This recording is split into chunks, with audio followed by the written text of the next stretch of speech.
Part 1. Dorothy. Chapter 1. The Room Near the Campus.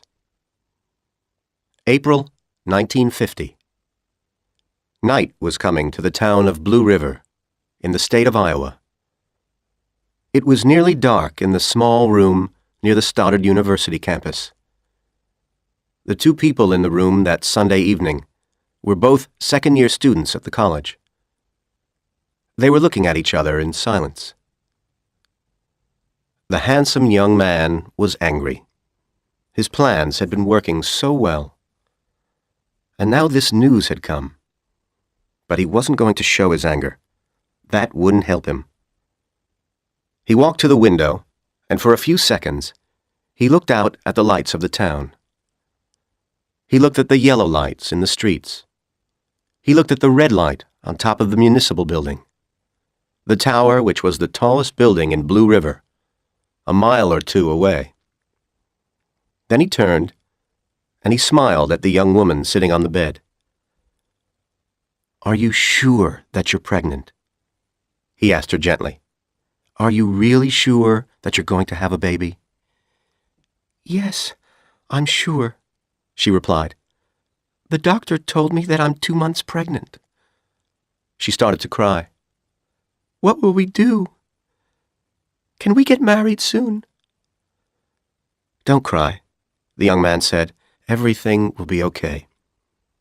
He smiled again. The young woman stopped crying, and she tried to smile too. "Oh, let's get married right away," she said. "I'm sure that my father will like you when he meets you. We'll be so happy." "Well, we could get married immediately," the young man said. "But this isn't what I'd planned, Dorothy. You know that. I'd planned to meet your father in New York in the summer, at the end of the college year. I wanted to ask him for permission to marry you then. I want your father to like me, Dorothy," he went on quickly. "If we're already married when I meet him, he'll guess the reason. He'll guess about your pregnancy. He won't like that. He'll be angry. He'll stop giving you money. We'll be poor. I'll have to leave college and get a job in a store. And you'll have to leave college to take care of the baby. We'll have to live in a trailer. How will you feel about that? How will your family feel about it?" "I love you," the young woman replied miserably. "I don't care about being poor. I don't care about my family. We'll be happy. I'm sure about that. And I don't believe that my father will be angry. Anyway, we don't have any choice. I'm pregnant. We'll have to get married soon." The handsome young man walked over to Dorothy and put his arms around her. Tonight, he had to pretend to love her. "We do have a choice," he said. "What do you mean?" the young woman whispered nervously. "I know someone who can help us," he replied. "You don't have to be pregnant, Dorothy." The young woman pushed him away from her. "You want me to have an abortion?" she said angrily. "No, I won't do it." And she started to cry again. "Listen to me," the young man said. "I do love you, Dorothy. You know that. But I don't want to destroy your life. Your family is rich.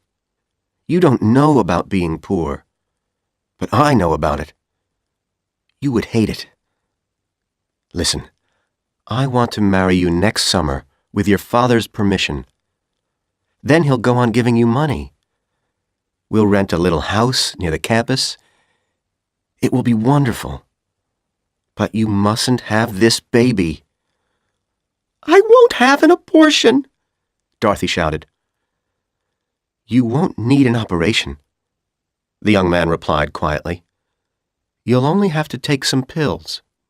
I can get them from a guy in one of my classes.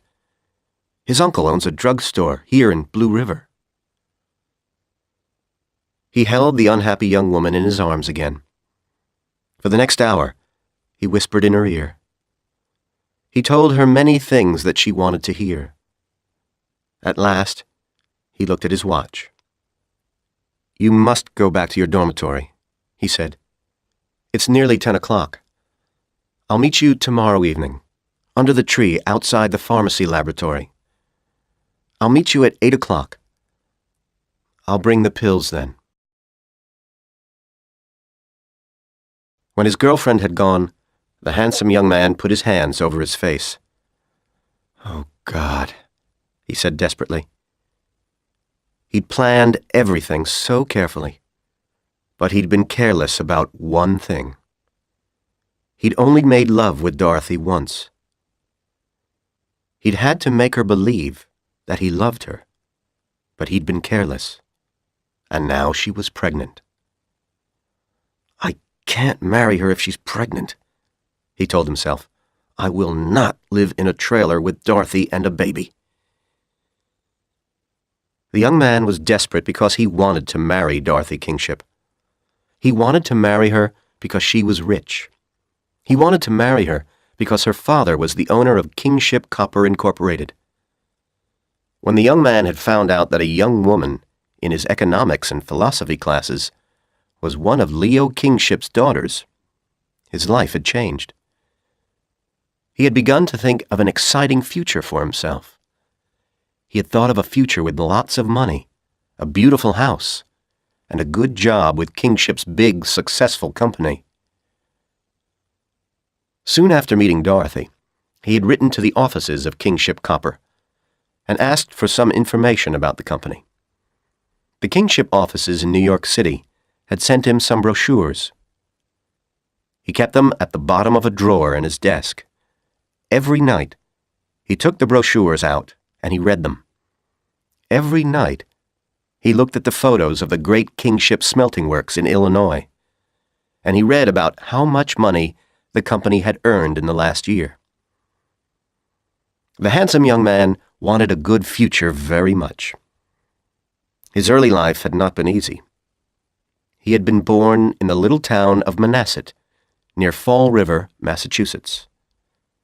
He was an only child. He had no brothers or sisters. His parents had been poor. His mother had hated her husband because he had never had a good job. Her son had become the most important thing in her life. She was interested only in him. His father was dead now, and his mother still thought that the young man was the most important thing in her life. By the time he was 18, the young man had started to believe that all women were like his mother. Lots of women had been interested in him. They liked him because he was very handsome. Usually, they were older women with plenty of money. They had enjoyed making love with him, but their interest in him had never lasted very long. Each time, another handsome young man had replaced him after a few months. Now he hated women, but he was still happy to spend their money. Why did Dorothy get pregnant? He asked himself angrily. She's a stupid young fool. The young man was 24 years old, 5 years older than Dorothy. He was older than most of the other students at Stoddard University. He had been in the U.S. Army for a few years before he came to Stoddard. He had fought in the Far East in 1945, the last year of the war. That was where he had learned that it was easy to destroy lives. Although he was angry with Dorothy Kingship, the young man suddenly felt a little sorry for her. She was a very possessive person, and possessive people were difficult people to like. The week before, Dorothy had told him about another of her boyfriends, a Stoddard student who she'd spent a lot of time with. This student had broken up with her before Christmas because she'd become too serious and too possessive about him. Possessive women frighten men, the young man thought. But he understood the reason for Dorothy's possessiveness. Her early life had been very different from his. Dorothy was not an only child. She had 2 sisters. But her parents had been unhappy like his. After the first years of her marriage, Dorothy's mother had been in love with another man for a short time. 8 years later, Leo Kingship found out about this relationship. He had not been able to forgive his wife. He divorced her, although by then she was very ill. The 3 girls stayed with their father, and soon after the divorce, their mother died. Leo Kingship had never been a kind, loving father. And after her mother's death, Dorothy was afraid of being alone. She had always tried to make people like her. She still did that. Dorothy had told the handsome young man, "I'm sure that my father will like you when he meets you." But she had often talked about her father. He was a hard man. He never forgave people if he thought that they had done wrong. The young man was sure that Leo Kingship would never forgive his youngest daughter for getting pregnant, and he would never forgive her if she got married without his permission. What will I do if she won't have an abortion? The young man asked himself. There was one thing that he was happy about. He had always met Dorothy secretly. Neither of them had told any of the other students that they were meeting each other in the evenings. He didn't think that any of them knew about the relationship, and he was sure that Dorothy hadn't told her family about him yet. Although Dorothy had 2 older sisters, she didn't see them very often. The eldest sister, Marion, had a job in New York City, where Leo Kingship also lived. Dorothy never wrote to Marion or phoned her. Ellen, the middle sister, was at Caldwell College. Caldwell was 100 miles from Blue River, in the state of Wisconsin. The young man knew about the sisters because Dorothy had told him a lot about her family. And he knew that at Christmas, Dorothy had argued with Ellen. They hadn't spoken to each other since then. Dorothy won't tell anybody else about the baby, the young man told himself. If the pills work, everything will be okay.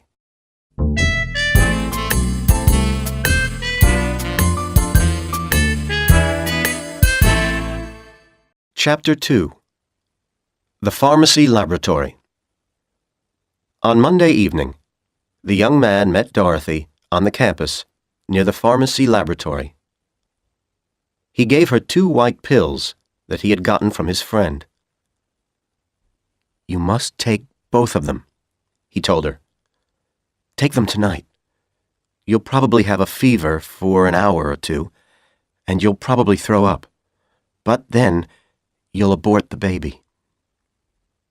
"What will we do if the pills don't work?" Dorothy asked him nervously. "Don't worry, darling," the young man replied. He smiled.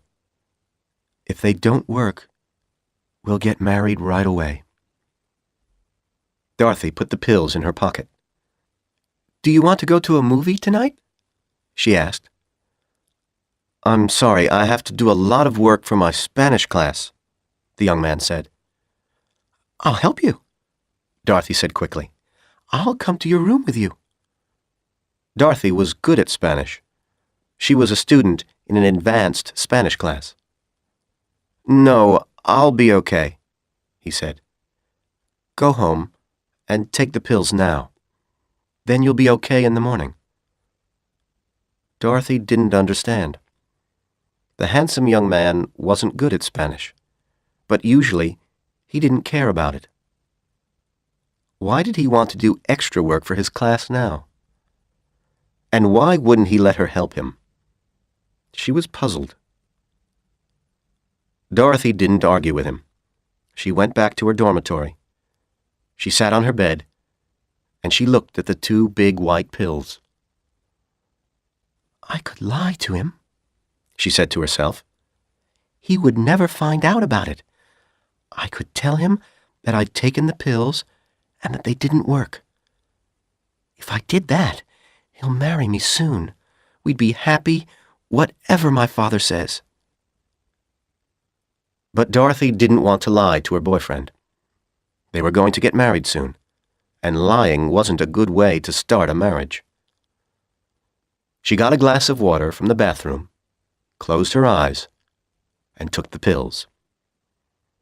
An hour later, she had a fever and a terrible pain in her stomach. After another hour, she threw up. But the next morning, she was still pregnant. On Tuesday morning, at 2 minutes after 9, the handsome young man was sitting in a lecture room on the campus. He wasn't really listening to what the philosophy lecturer was saying. He was thinking about Dorothy. Where was she? She was a philosophy student too, but she hadn't come to the lecture this morning. Was that good? The friend who had sold him the pills hadn't been sure that they would work. "If your girlfriend is 2 months pregnant, it might be too late," he'd said. "These pills are really for people who are only a few weeks pregnant. But she can try them, can't she?" Perhaps she aborted the baby in the night, the handsome young man thought nervously. Perhaps Dorothy isn't feeling well enough to come to classes this morning. But at 9:15, the door of the room opened quietly, and Dorothy came in. She was very pale. She sat down next to the young man and put her books on her desk. She wrote a few words on a page of her notebook, tore out the page, and passed it to him. "The pills didn't work. I had a fever, and I threw up all night. But I'm still pregnant." The young man closed his eyes. He tried not to show his anger and despair. After a moment, he opened his eyes again, and he smiled at Dorothy. He quickly wrote a few words on a page of his own notebook. "Don't worry. We'll get married this week." He smiled at Dorothy again, and he showed her the page. But he didn't tear it out of the notebook. The young man was thinking hard. Dorothy would want to get married right away. He needed some time to think of another plan. "Oh, God," he thought, "I wish that the pills had killed her." And as soon as he had thought that, something inside him changed. Suddenly, he felt calm. He was in control of his future again. When the class ended, the two young people left the lecture room together. "We have to talk," the young man said. "Let's go into the town center. We can have some coffee there. I won't go to any more classes today, and you don't have any more classes till the afternoon." Dorothy was still pale, but she was happy and excited. "Let's get married tomorrow," she said. "No, that's too soon, darling," the young man replied. "We have to find somewhere cheap to live. We can't live in my little room. There's a trailer park on the other side of town. Some of the married students live there. I'll talk to somebody about renting one of the trailers. We'll get married on Friday. Then we can have a weekend together at a hotel and move into the trailer on Monday." "Do we have to wait till Friday to get married?" Dorothy asked. "It's only a few more days," the young man said. "Okay, I'll write to my sister Ellen tonight," Dorothy said. "I'd like to tell her my news right away." "That's not a good idea, Dorothy," the young man said. "If you tell Ellen about our plans, she'll tell your father about them. He might try to stop our wedding. You can phone your family after the wedding on Friday." They argued for a couple of minutes, but finally, Dorothy agreed. The two young people walked to the town center. They drank coffee in a little restaurant there. Then, Dorothy left the restaurant to go back to the campus. The young man watched her leave. "I'm going to have to kill her," he told himself. "But everybody must think that her death is an accident, or Perhaps a suicide. Yes, people must think that she killed herself. Poor Dorothy. Half an hour later, the young man was sitting in the university library. On his desk were books about famous murders and books about toxicology. He read them quietly for a while, writing notes in his notebook. When he left the library, he had a list of 5 poisons. Any one of them would kill a person quickly. Now, he had to get a small amount of one of these poisons. Drugstores were not allowed to sell poisons, but the young man knew one place where he could get them: Stoddard University's pharmacy laboratory. The young man had never been into the laboratory, but he knew that there was a storeroom for chemicals in its basement. All the chemicals which were needed for the pharmacy students' experiments were kept there, and the final year students had keys to the storeroom. The final year students often did experiments without a teacher. The young man had to get into that room, so he'd have to pretend to be a final year pharmacy student. From the library, he walked to the campus bookstore. On the wall of the store was a list of the books which students studied for their classes. He looked at the list for a minute. Then he bought a copy of the textbook which all final year pharmacy students had to use. It was a tall, thin book with a green cover. He bought some white envelopes, too. A quarter of an hour later, the young man was standing in the basement corridor of the pharmacy laboratory.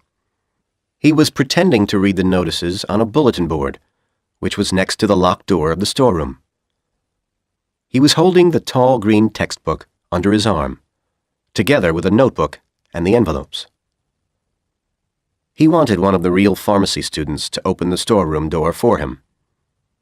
But that wouldn't be a problem. There were hundreds of pharmacy students. Soon, one of them would come to the storeroom. The student wouldn't recognize the young man, but this wouldn't be a problem either. They couldn't all know one another.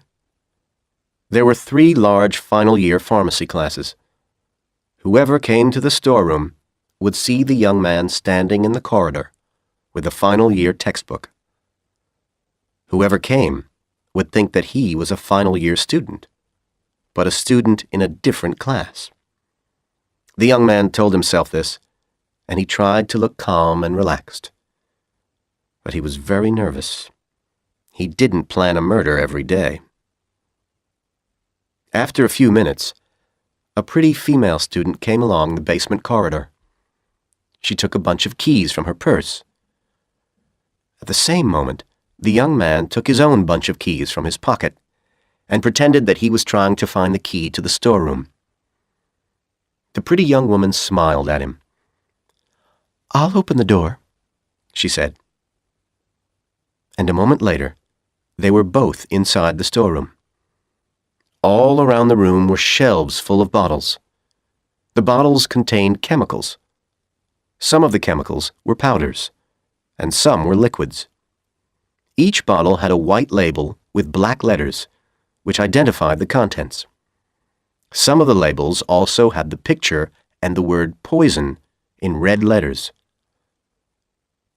The young man put the green textbook and his notebook on a desk. He opened them, and he pretended to read and take notes. Soon, the young woman had found what she wanted. She put some powder from one of the bottles into a small glass container. Then she went to the door. "Goodbye," she said as she left the room. As soon as she had gone, the young man started to read the labels on all the bottles. In a minute, he had found the bottle that he was looking for.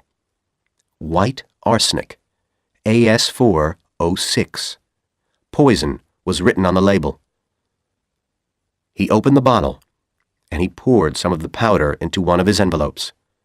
Then he found a bottle of empty gelatin capsules, and he put a few of them into another envelope. A minute later, he was walking away from the pharmacy laboratory. He was no longer nervous. He was calm and relaxed again. His plan was going to work.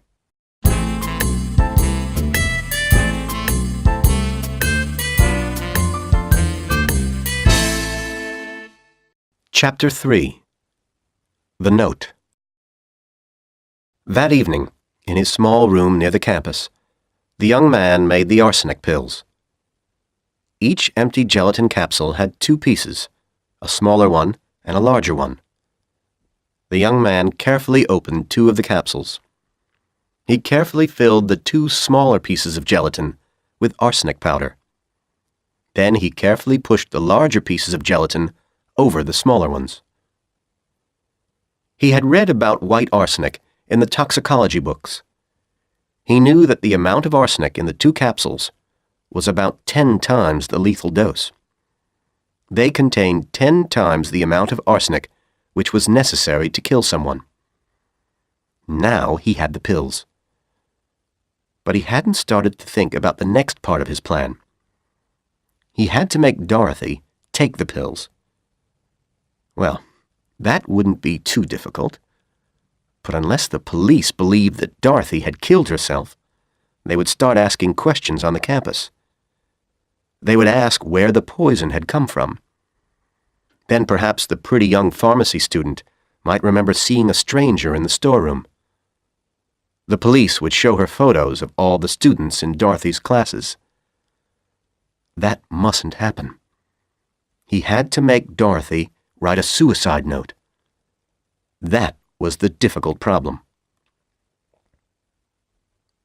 When he went to bed that night, the young man still didn't have a solution to his problem, and he didn't have much time to find one. He had told Dorothy that he'd marry her on Friday. If he didn't marry her by Friday afternoon, she would become suspicious. She would write to her sister Ellen and tell her about the baby. Then he'd have to leave college and move to another state, and that wasn't the future that he'd planned for himself. But he wasn't going to live in a trailer with a wife that he didn't love and a noisy, smelly baby. Dorothy would have to die before Friday afternoon.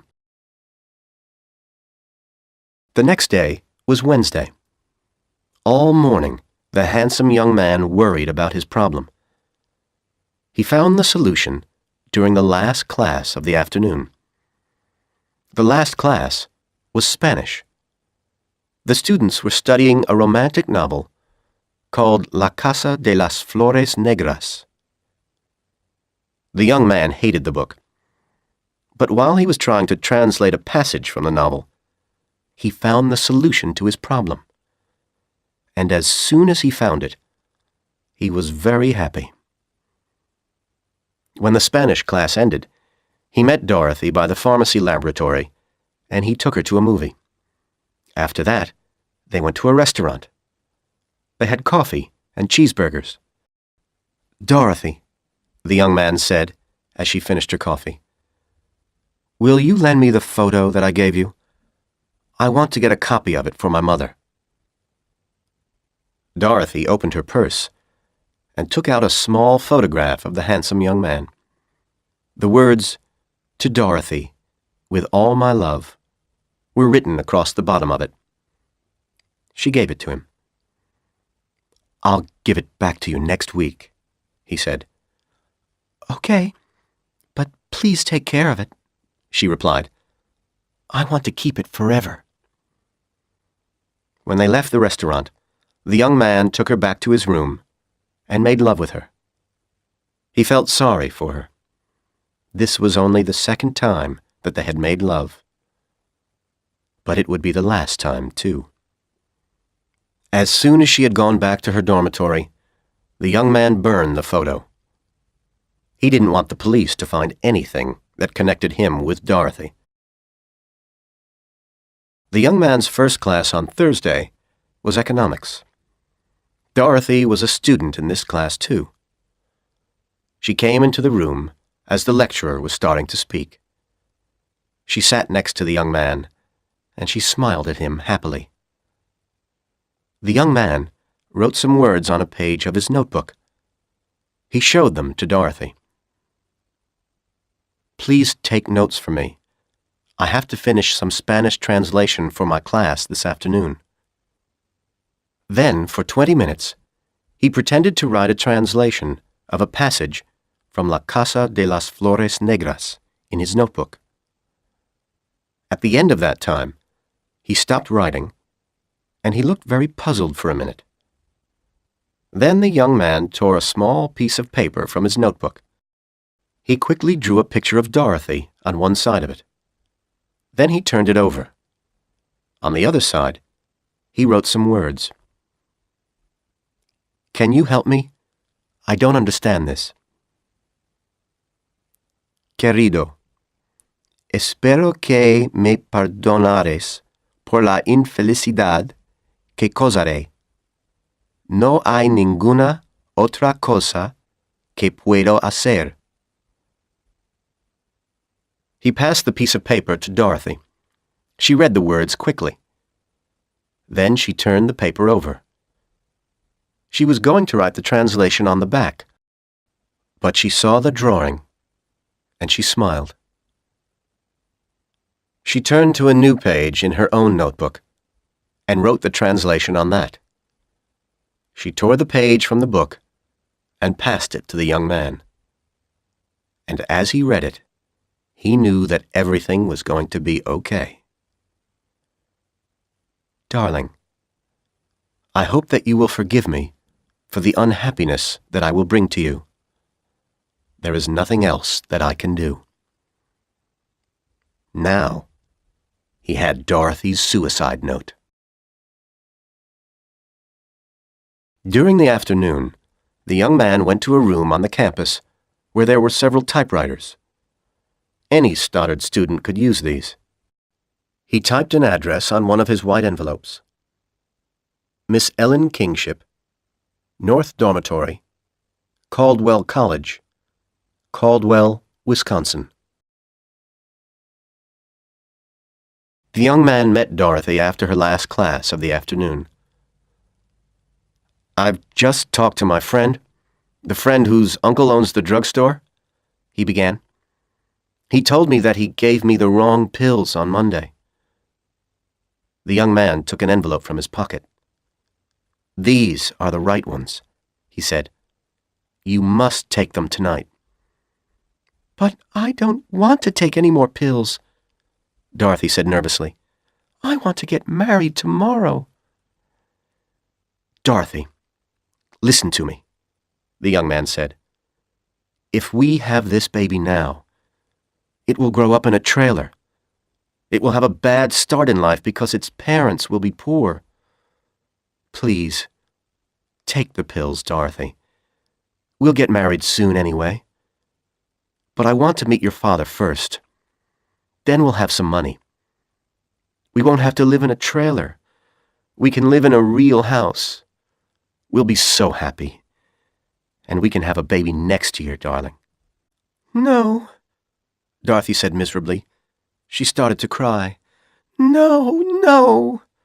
"Dorothy, please do this for me," the young man said, putting his arms around her. "I know that you want the baby. But you're only thinking about yourself. You aren't thinking about me or the child. Don't give our first child a bad start in life." Suddenly, his voice was cold.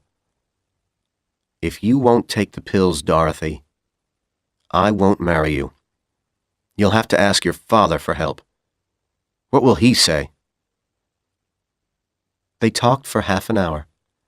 Finally, Dorothy took the envelope from him. "Take the pills at about 10 o'clock this evening," the young man said. "If these pills don't work, I'll marry you tomorrow afternoon. I promise you that." Then he held her hand for a moment, and he left her. Slowly and sadly, she walked towards her dormitory. At 10:15 that night, the handsome young man went to a telephone booth in the street near his room. He phoned Dorothy's room at the dormitory. "Did you take the pills?" he asked her. Yes, she said. I took them at 10 o'clock. Thank you, darling, he said. My friend said that you will probably feel some pain half an hour after you've taken them. You mustn't worry about it. Don't tell anybody. The pain will soon go. You'll be okay in the morning. Good night, darling. I'll see you tomorrow. Good night, she replied. I love you. The young man put Dorothy's translation from La Casa de las Flores Negras into the envelope with her sister Ellen's address on the front. Then he dropped the envelope into a mailbox. He smiled as he walked back to his room.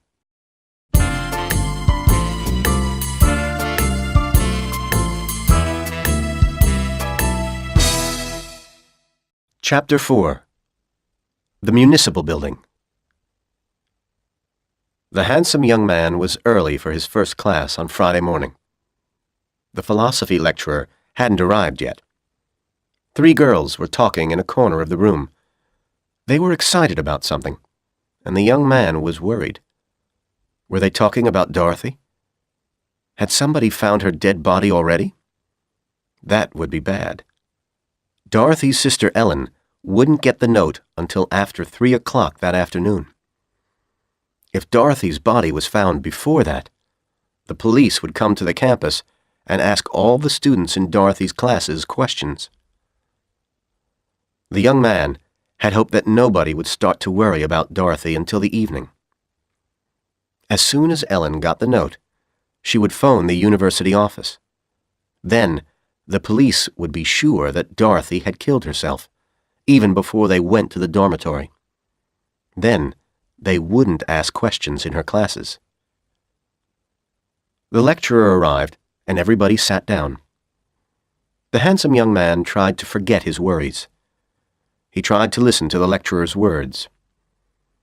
After a few minutes, he heard the door of the room open, and he heard somebody come in. He didn't turn his head. But when somebody sat down next to him, he looked around.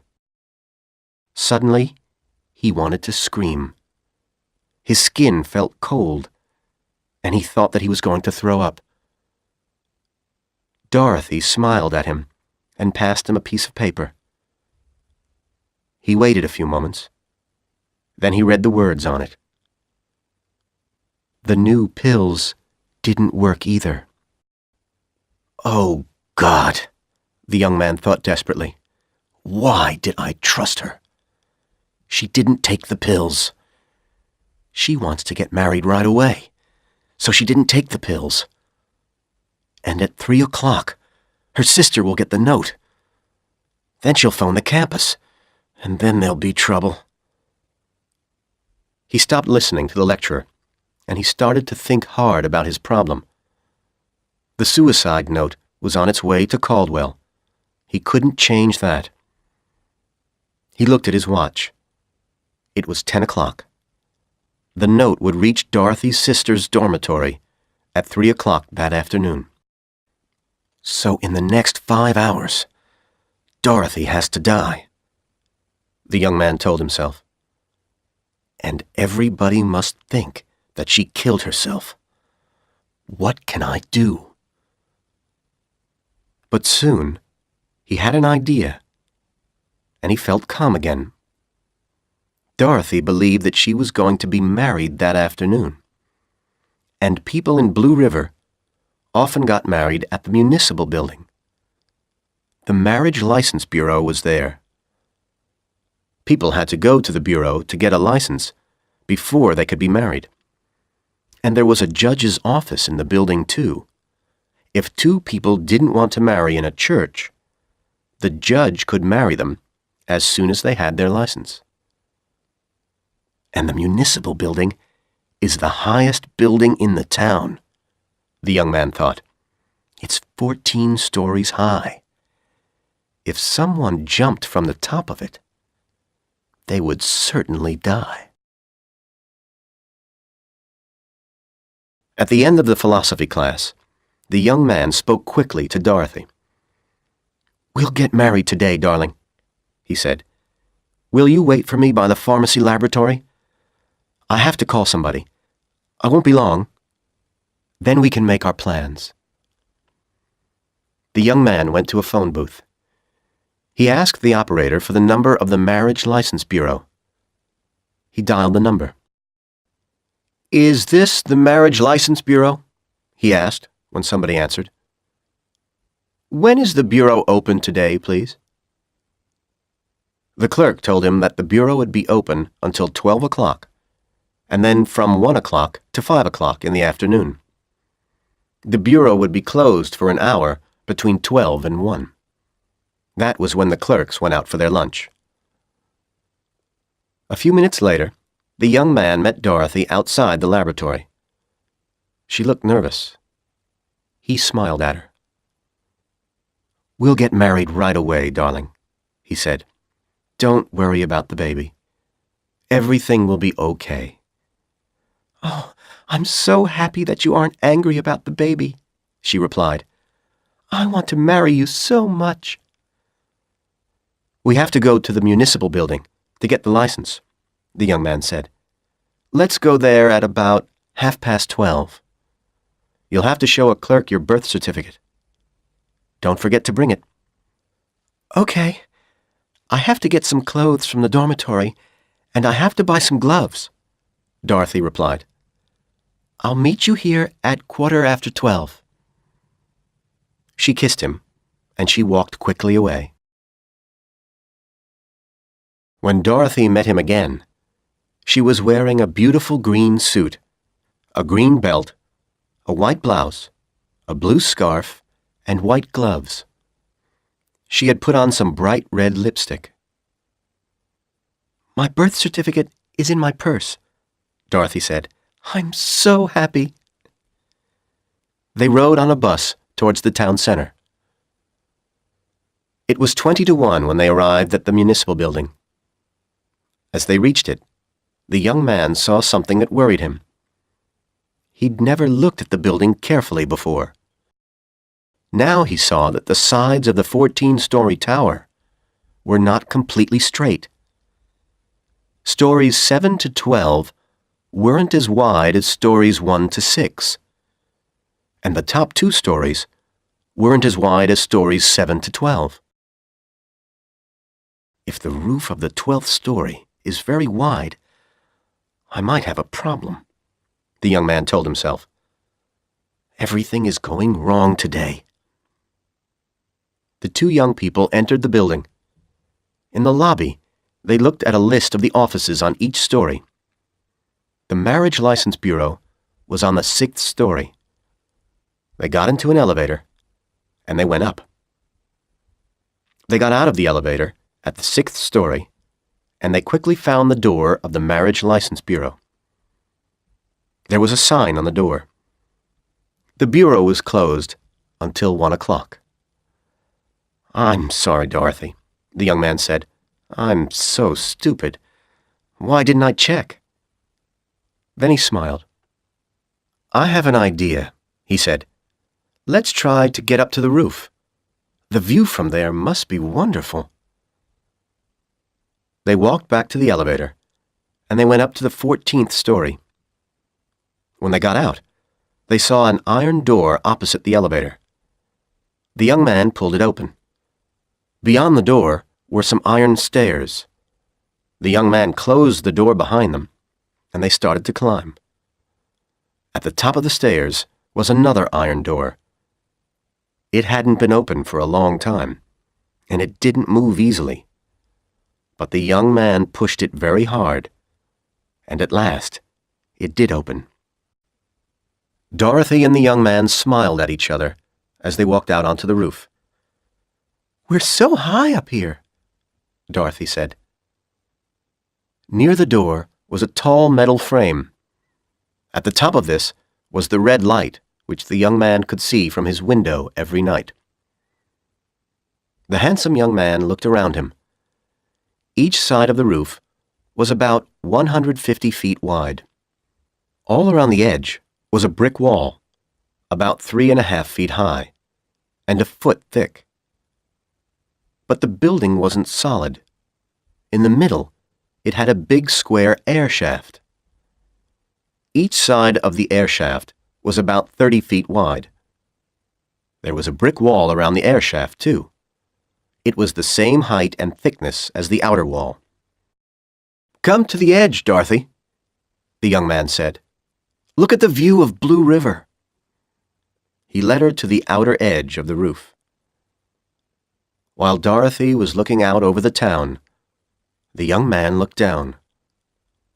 Only 2 stories below them was a wide stone ledge.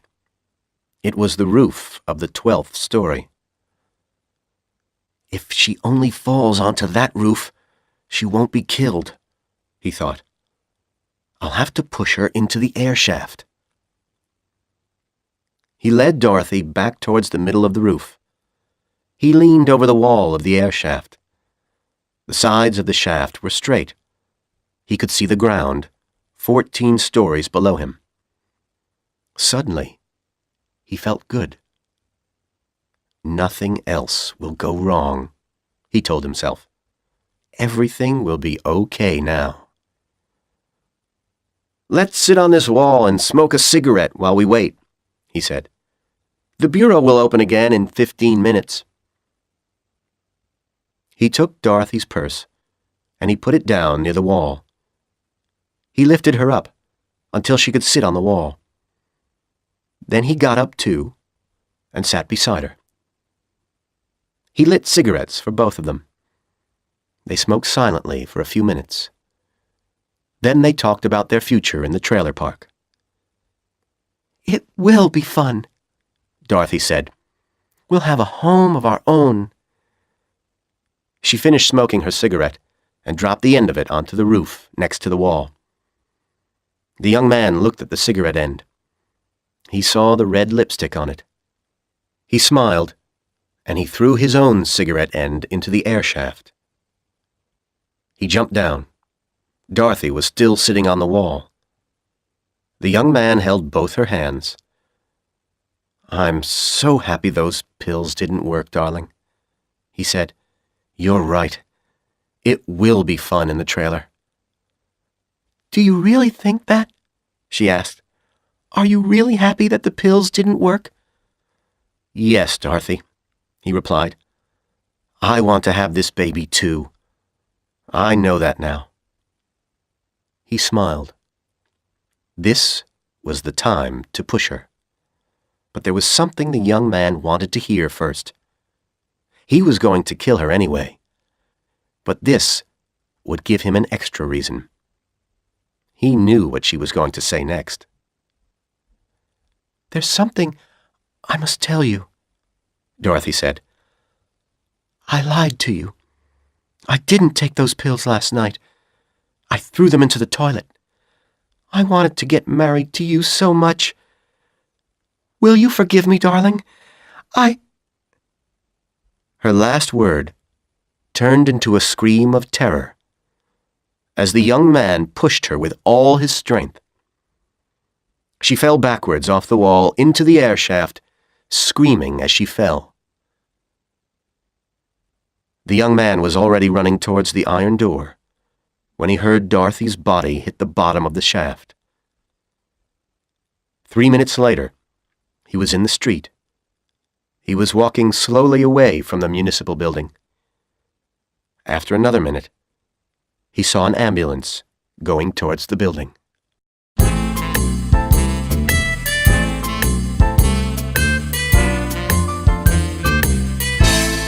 Part 2. Ellen. Chapter 1.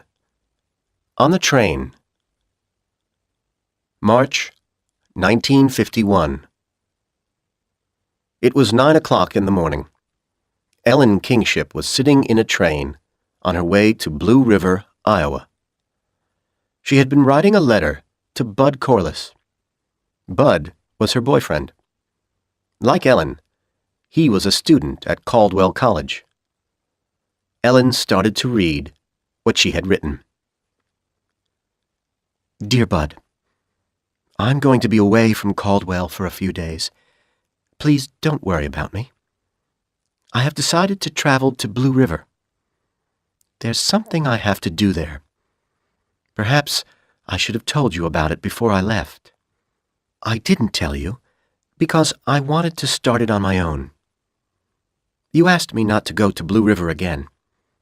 I know that you were trying to help me. I know that you didn't want me to be upset. I hope that you won't be angry with me, Bud. And I hope that you'll help me when I need your help. I've often told you how unhappy I was when my sister died nearly a year ago. And you know that since I first met you at Caldwell last fall, you have made me feel much happier. You've been so good to me, Bud. But I can't stop thinking about Dorothy. I've been thinking about her death a lot recently, and I've discovered something terrible. My sister didn't kill herself. She was murdered. You will say, that's stupid. The police said that Dorothy killed herself. The police know best. But the police don't know some things that I know now. It's true that Dorothy's death couldn't have been an accident. The wall around the air shaft of the municipal building was more than 3.5 feet high. Dorothy couldn't have fallen into the air shaft accidentally. But why did the police think that Dorothy killed herself? There were 4 reasons. 1, I had received a note from Dorothy on the day that she died. The police said that it was a suicide note. But there was something wrong about that letter. Dorothy had never called me darling. She always wrote Dear Ellen or Dearest Ellen. And the letter didn't really talk about suicide. It only said that something which Dorothy was going to do was going to make me unhappy. The letter said that she was sorry for that. 2, the police found Dorothy's purse at the top of the municipal building, and her birth certificate was in it. The police said she left the birth certificate there so that we could identify her easily. 3, the police also found the end of a cigarette with Dorothy's lipstick on it at the top of the building. They thought that she had gone to the top of the building, smoked a cigarette to make herself calm, then jumped into the air shaft. 4, the doctor, who looked at her dead body, discovered that Dorothy was 2 months pregnant. So the police thought that she had killed herself because she was pregnant. None of the newspaper reports of Dorothy's death said that she was pregnant. That was because our father paid people to keep that information out of the newspapers. The police knew that. They knew that he hated the idea of unmarried women being pregnant. So the police thought that Dorothy was afraid to tell our father about the baby. Dorothy was going to have a baby, so she must have had a boyfriend. None of her friends knew who the child's father was. They hadn't seen her with a boyfriend since Christmas. But she was 2 months pregnant in April. So she must have had a relationship with someone until February at least.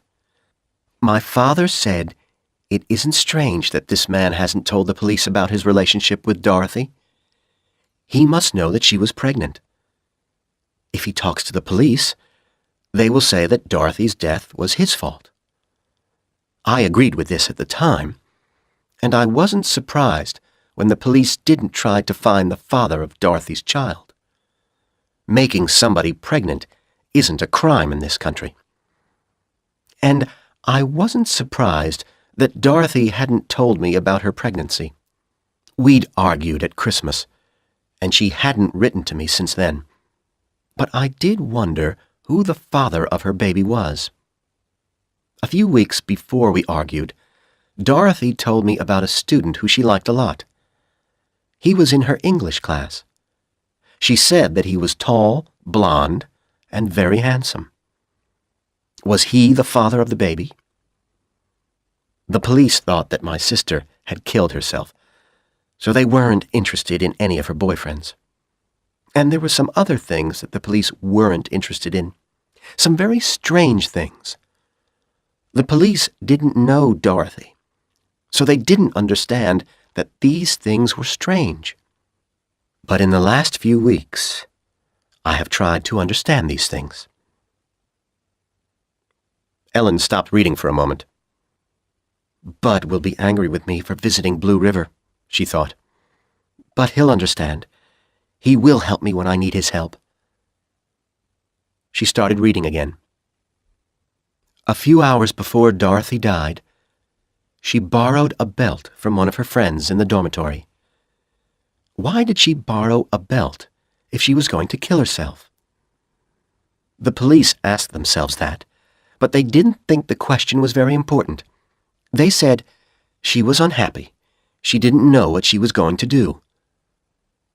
But there was another question which the police didn't ask themselves. I took Dorothy's things from her room at the dormitory after her death. I found something there which puzzled me.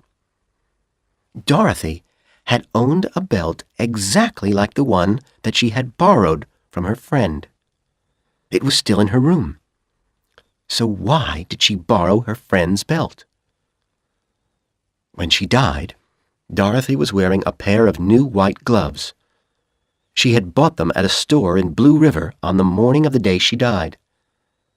They were very cheap gloves, and they weren't very pretty. But in her room, Dorothy had a beautiful pair of expensive white gloves. Why did she buy a cheap pair of white gloves that day, when she already had a beautiful pair in her room? The police talked to the owner of the store where Dorothy had bought the gloves. The woman said that Dorothy had first asked for a pair of white stockings. The store didn't have any white stockings, so she bought the white gloves instead. The woman said, I think she wanted something new that day. She didn't care whether it was a pair of stockings or a pair of gloves. Dorothy was wearing a beautiful green suit that Friday. It was her best suit, and she was very proud of it. But she was also wearing a very old white blouse. The blouse didn't look good with the suit.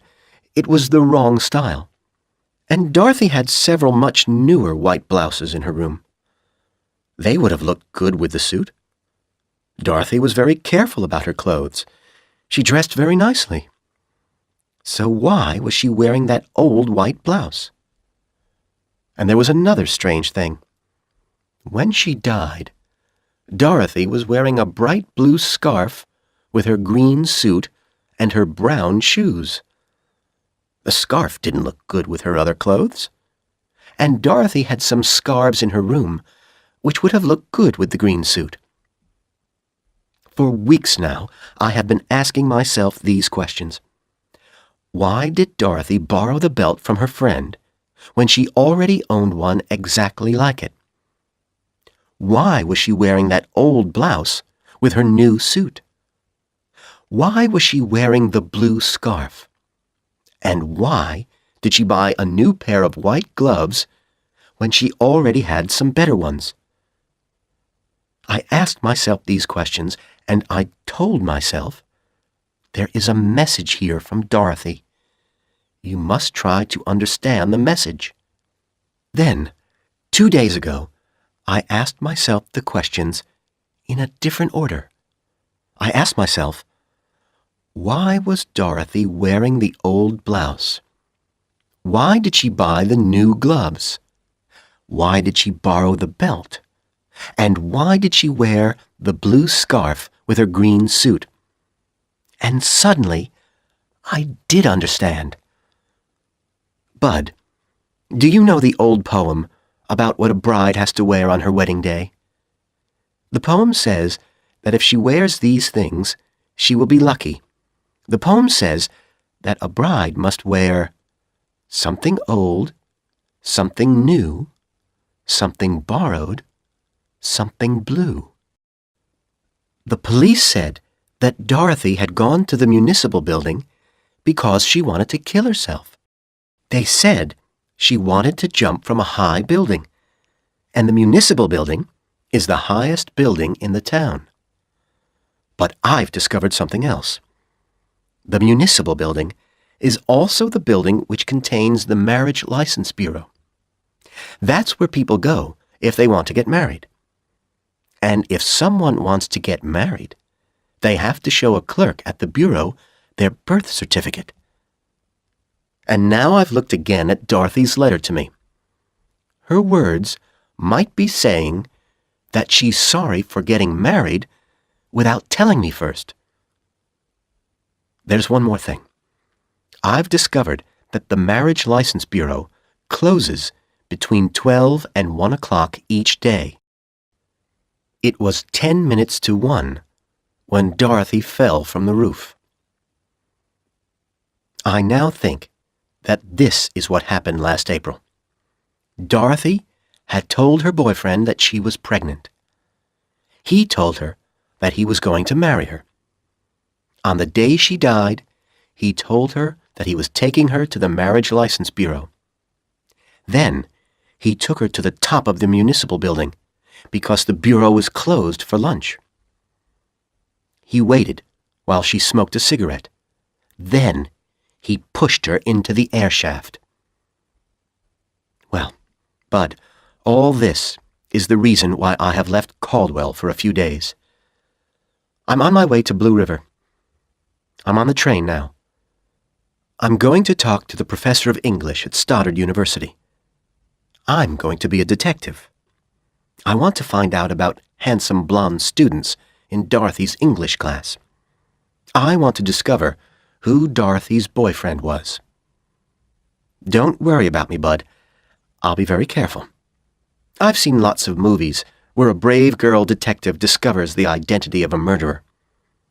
She always tells him that she knows the truth about him. And he says, "Now you know the truth, so I'm going to kill you." If I find Dorothy's boyfriend, I won't talk to him, Bud. I only want to know who he is. Then I'll tell my father about all this, and my father will talk to the police. Ellen finished reading what she had written, and she looked out of the window. The train was arriving at Blue River. In the distance, she could see the municipal building. She added a few words to her letter. "I'll write to you again soon. I might know more by then. Wish me luck, Bud. Love, from Ellen."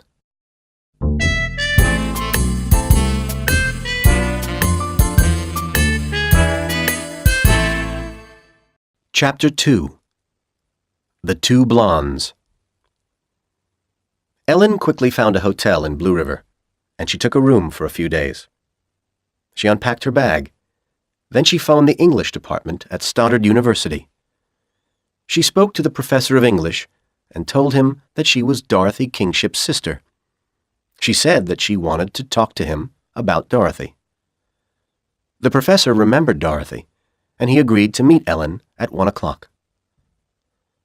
Ellen wanted to ask the professor if there had been any handsome blonde students in Dorothy's English class. But she couldn't tell him, "I think that one of your students is a murderer." The professor wouldn't believe her. She needed to give him another reason for her questions, a reason that he would believe. She thought for a few minutes. Then she had an idea. At 1 o'clock, Ellen was talking to the professor of English. He was a kind man. He wanted to help her. "A week before she died," Ellen began, "Dorothy told me that she had borrowed some money. She'd borrowed it from one of the students in her English class. She was angry with our father, and she didn't want to ask him for the money. And she only needed it for a few weeks. Recently, I looked at all of Dorothy's checkbooks. I discovered that she didn't repay that money. Now my father and I want to repay it for her." "Yes, I understand that," the professor said. "But we have a problem," Ellen went on. "We don't know the name of the student. Dorothy didn't tell me his name. and he hasn't tried to talk to us. Maybe he didn't want to ask us for the money after Dorothy killed herself. Maybe he is a kind person who didn't want to make us unhappy." "Ah, yes, you do have a problem," said the professor. "How can I help you?" "Dorothy didn't tell me the student's name," Ellen replied, "but I know that he was in the same second-year English class as Dorothy. And she told me that he had blonde hair, and that he was tall and very handsome. If there are only a few male students from that class who are blonde and handsome, I'll try to talk to all of them." The professor thought for a moment. "Come with me," he said. He took Ellen to the university office, and he asked her to sit down. Then he went to a large closet, and he took out about 40 brown folders. "The students from your sister's English class are in a third-year class now," he said. "These are their personal files. There are photos of the students in these files." The professor looked quickly into each folder, and he put them into 2 piles on the desk. "Those are the female students," he said, pointing to the bigger pile. Then he pointed to the other pile. "These 17 folders are for the male students." Next, he looked more carefully through the male students' files. He divided them into 2 groups. "There are 17 men in the class," he said, "but 12 of them have dark hair, so there are only 5 blondes." Then he removed 3 folders from the group of 5. "Nobody would call these 3 gentlemen handsome," the professor said, smiling. "So now we have 2 handsome blonde males. Here are their names and addresses." He opened the 2 folders at their first pages and put them in front of Ellen. She copied the students' names and addresses into a notebook. Gordon C. Gant, 1312 West 26th Street. Dwight Powell, 1520 West 35th Street. She gave the files back to the professor. "Why don't you write down their phone numbers, too?" he said. He read them to her, and she added them to her notebook. Then she stood up. "Thank you, Professor," she said. "You've been very kind." When Ellen called Gordon Gant's number, the phone was answered by a woman. "Is Gordon there?" Ellen asked. "No, he isn't," the woman replied suspiciously. "He's gone out. He'll be out until late this evening." "Who am I speaking to?" Ellen asked politely. "I'm Mrs. Arquette," the woman replied. "This is my house. Gordon rents a room here. Can I give him a message?" "No, thank you," Ellen said. "I'll call again later." She put the phone down. She thought for a minute. "If I go to Mrs. Arquette's house, maybe she'll talk to me," Ellen said to herself. "I'll pretend to be one of Gordon Gant's relatives. I'll ask this woman about Gordon's girlfriends. Maybe she'll tell me who he was meeting last winter. Then I won't have to talk to him myself." Half an hour later, Ellen rang the doorbell of the house at 1312 West 26th Street. The woman who opened the front door was small and thin. She had untidy gray hair. Ellen smiled at her. "You must be Mrs. Arquette," Ellen said. "Is Gordon here?" "No, he isn't here," the woman said suspiciously. "Did he know that you were coming?" "Yes, I'm Gordon's cousin," Ellen said. "I wrote him a letter. I told him that I'd be in Blue River today. I told him that I'd come to visit him for an hour." "He didn't tell me about it," Mrs. Arquette said. "Maybe he didn't get your letter. But please come in and sit down for a while. I'm happy to meet one of Gordon's relatives. Gordon's a fine young man." The woman smiled suddenly. "Come into the living room," she said. "I'll make some coffee." Ellen followed her into the house. "Gordon's at the radio station," Mrs. Arquette said when they were sitting in her living room with coffee in front of them. "Did you know about his radio program?" "He did tell me something about it," Ellen replied. "He's a disc jockey on the Blue River radio station," Mrs. Arquette said. "He plays records for 2 hours every night, except Sundays. Gordon's a very busy young man. He's at college most of the day. Then in the evenings, he's on the radio." "Is he happy now, Mrs. Arquette?" Ellen asked. "I think that he was very unhappy a year ago, when I last saw him." "I don't remember that," the woman replied. She thought for a moment. "No, I don't remember that." "I think that he'd broken up with a girl, someone he liked a lot," Ellen said. "I think that her name was Dorothy. Do you remember a girl named Dorothy?" "No, I don't," said Mrs. Arquette. "He met lots of girls, but he didn't have one special girlfriend. And I don't remember anyone named Dorothy." Suddenly, Ellen wanted to leave the house. She wasn't going to learn anything here. She stood up. "Well, I'll go now," she said. "Thank you for the coffee." "Aren't you going to wait for Gordon?" Mrs. Arquette said. "He'll be back in a few minutes." "In a few minutes? But you told me that he'd be out until late this evening," said Ellen. "You told me that when I phoned." As she spoke the words, she knew that she had said the wrong thing. "Was that you who phoned earlier?" said Mrs. Arquette. "You didn't say that you were Gordon's cousin when you phoned. Gordon gets lots of calls from girls who hear him on the radio. They all want to talk to him and meet him. I always tell them that he'll be out all day." Now the woman was suspicious again. "But if you thought that Gordon was going to be out all day, why did you come here?" she said. "I don't believe that you're Gordon's cousin. Who are you?" At that moment, they heard the front door open, and someone came into the house. "I'm back, Mrs. Arquette," a man's voice called. The woman ran out of the room. Ellen heard her whispering to someone. "She says that she's your cousin, but I don't believe her." Then the living room door opened, and a tall, handsome young man entered. He had short blonde hair. He looked at Ellen, and she looked at him. Then the young man smiled. "Cousin Hester," he said. "I'm happy to see you."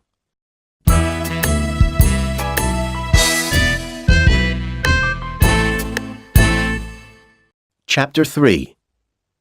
The Detective. Ellen ran past Gordon Gant and Mrs. Arquette out of the front door and into the street. She saw a taxi, and she waved her arm at it. The taxi stopped, and she jumped in. She told the driver the address of her hotel. Then she lay back in the seat. Her body was shaking. Half an hour later, sitting in her hotel room, she was feeling a little better, but she was angry with herself. "I was so stupid," she thought. Her afternoon had not been successful. She hadn't discovered anything which helped her, and now, because of the lies she had told, she wouldn't be able to speak to Mrs. Arquette again, and she wouldn't be able to speak to Gordon Gant again. "I can try to find out about the other man, Dwight Powell," she told herself. "But if I find out that Powell wasn't Dorothy's boyfriend, I'll have to go back to Caldwell. Because if Gordon Gant is the murderer, he won't let me discover anything new. He'll know what I'm trying to do. And if he is the killer, he might try to kill me." From her purse, she took the letter which she had written to Bud on the train. She put it on a table by the window. She had decided to add a few more lines to it before she mailed it.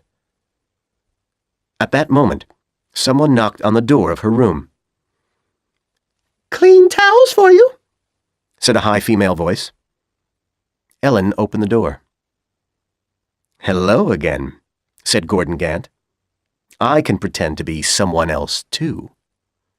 He pushed past her into the room and closed the door behind him. "Please don't shout for help," he said. "If you do, I'll tell the police about your visit to Mrs. Arquette's house. I won't hurt you.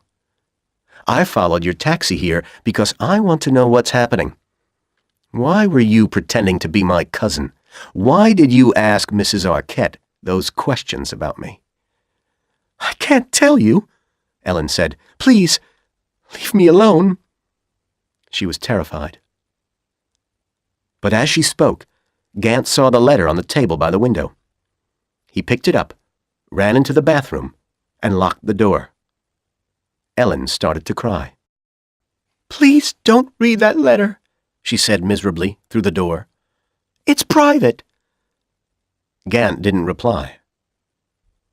5 minutes later, he came out of the bathroom. He gave Ellen the letter. "I understand now," he said. "I'm sorry. Am I on your list of handsome blonde students?" "Yes," said Ellen quietly. "What's your name?" Gant asked her. "Please, tell me." "I'm Ellen Kingship," she replied. "Listen to me," Gant said. "I didn't know your sister. I saw her in English class. But until she died, I didn't know her name. I didn't kill her. There were other blonde men in that class, Ellen. But I'd like to help you. Will you let me help you?" He smiled at her. Ellen wanted to believe his words, but she had to be sure.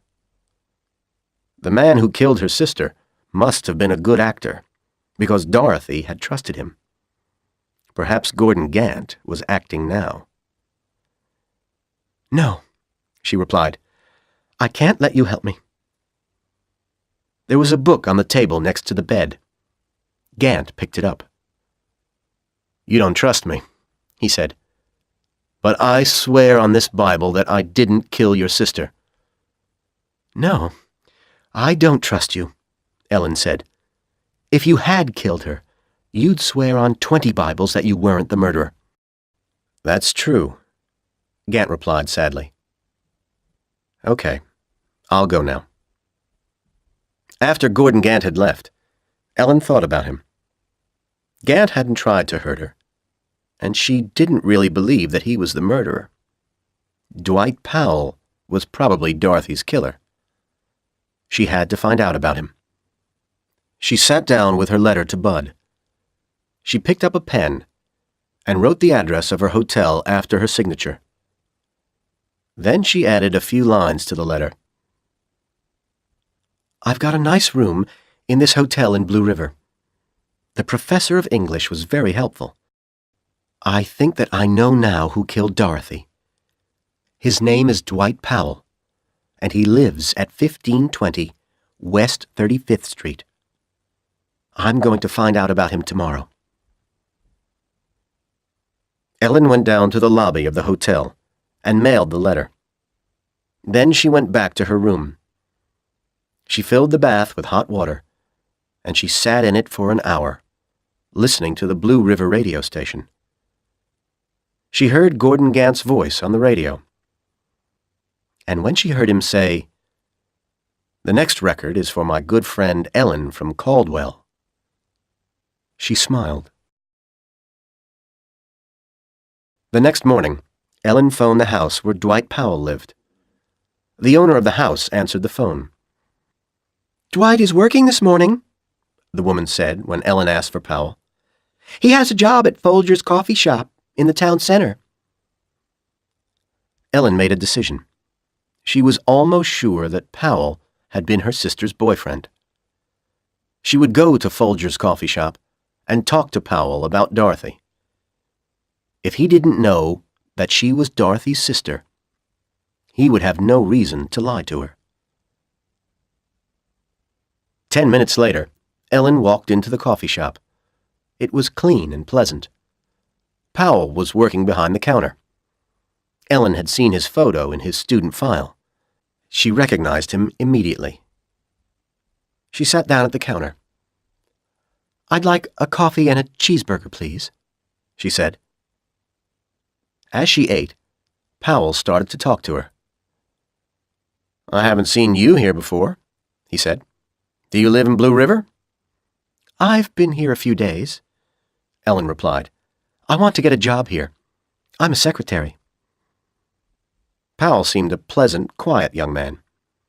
But Ellen remembered that Dorothy's killer was a good actor. They talked for 10 minutes about Powell's life as a student at Stoddard University. But he didn't talk about anybody named Dorothy until Ellen had finished her meal.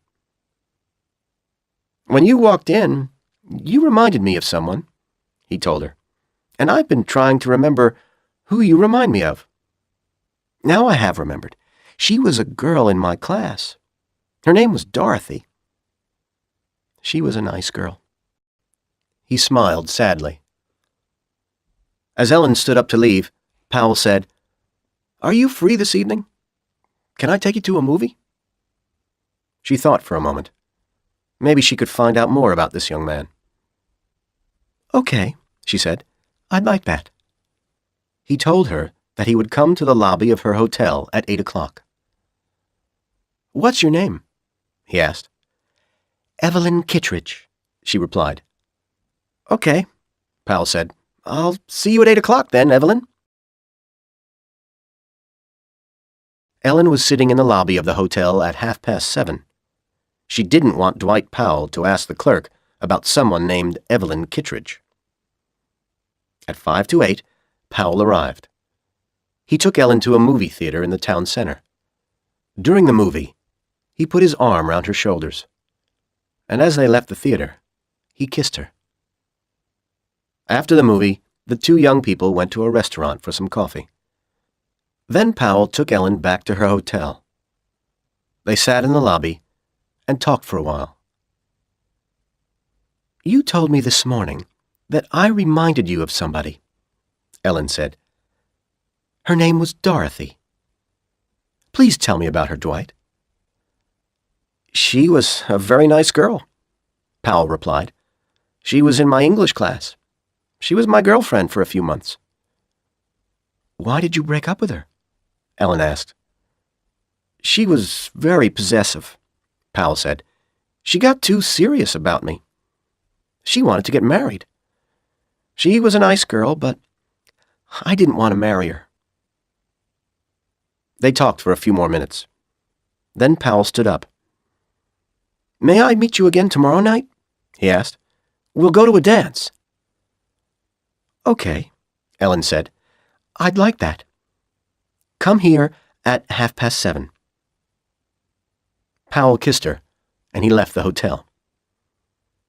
Ellen went to her room. She was in bed when the phone rang. She picked it up. She heard Gordon Gant's voice. "I've been worried about you," Gant said. "I thought you might be in danger. Have you talked to any other handsome blonde English students?" "Yes," Ellen replied. "I talked to Dwight Powell. He's a strange person. He talked about somebody named Dorothy. He said that she was his girlfriend for a short time. I'm sure that he was talking about my sister. I think that he killed her. He said that this girl wanted to get married, but he didn't want to marry her. Maybe that's why he killed her." "Maybe you're right," Gant said. "Are you going to meet him again?" "Yes," Ellen replied. "I'm going to meet him again tomorrow evening. But don't worry about me. I'll be safe. He doesn't know who I am. I told him that my name was Evelyn Kittredge. Tomorrow I'll ask him some questions about Dorothy's death. Maybe he will tell me something that he couldn't have read in the newspapers. Then I'll be sure that he was the murderer." "Please be careful, Ellen," Gant said. "Okay, I'll be careful," Ellen said. "Thank you for playing a record for me. Good night."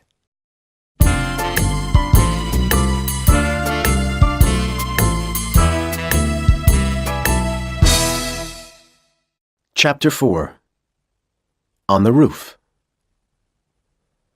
The next afternoon, Ellen went to the Blue River Municipal Library. She stayed there for several hours. She read all the reports of Dorothy's death that had been printed in the Iowa newspapers. If Dwight Powell told her anything about Dorothy's death that hadn't been printed in the papers, she would know.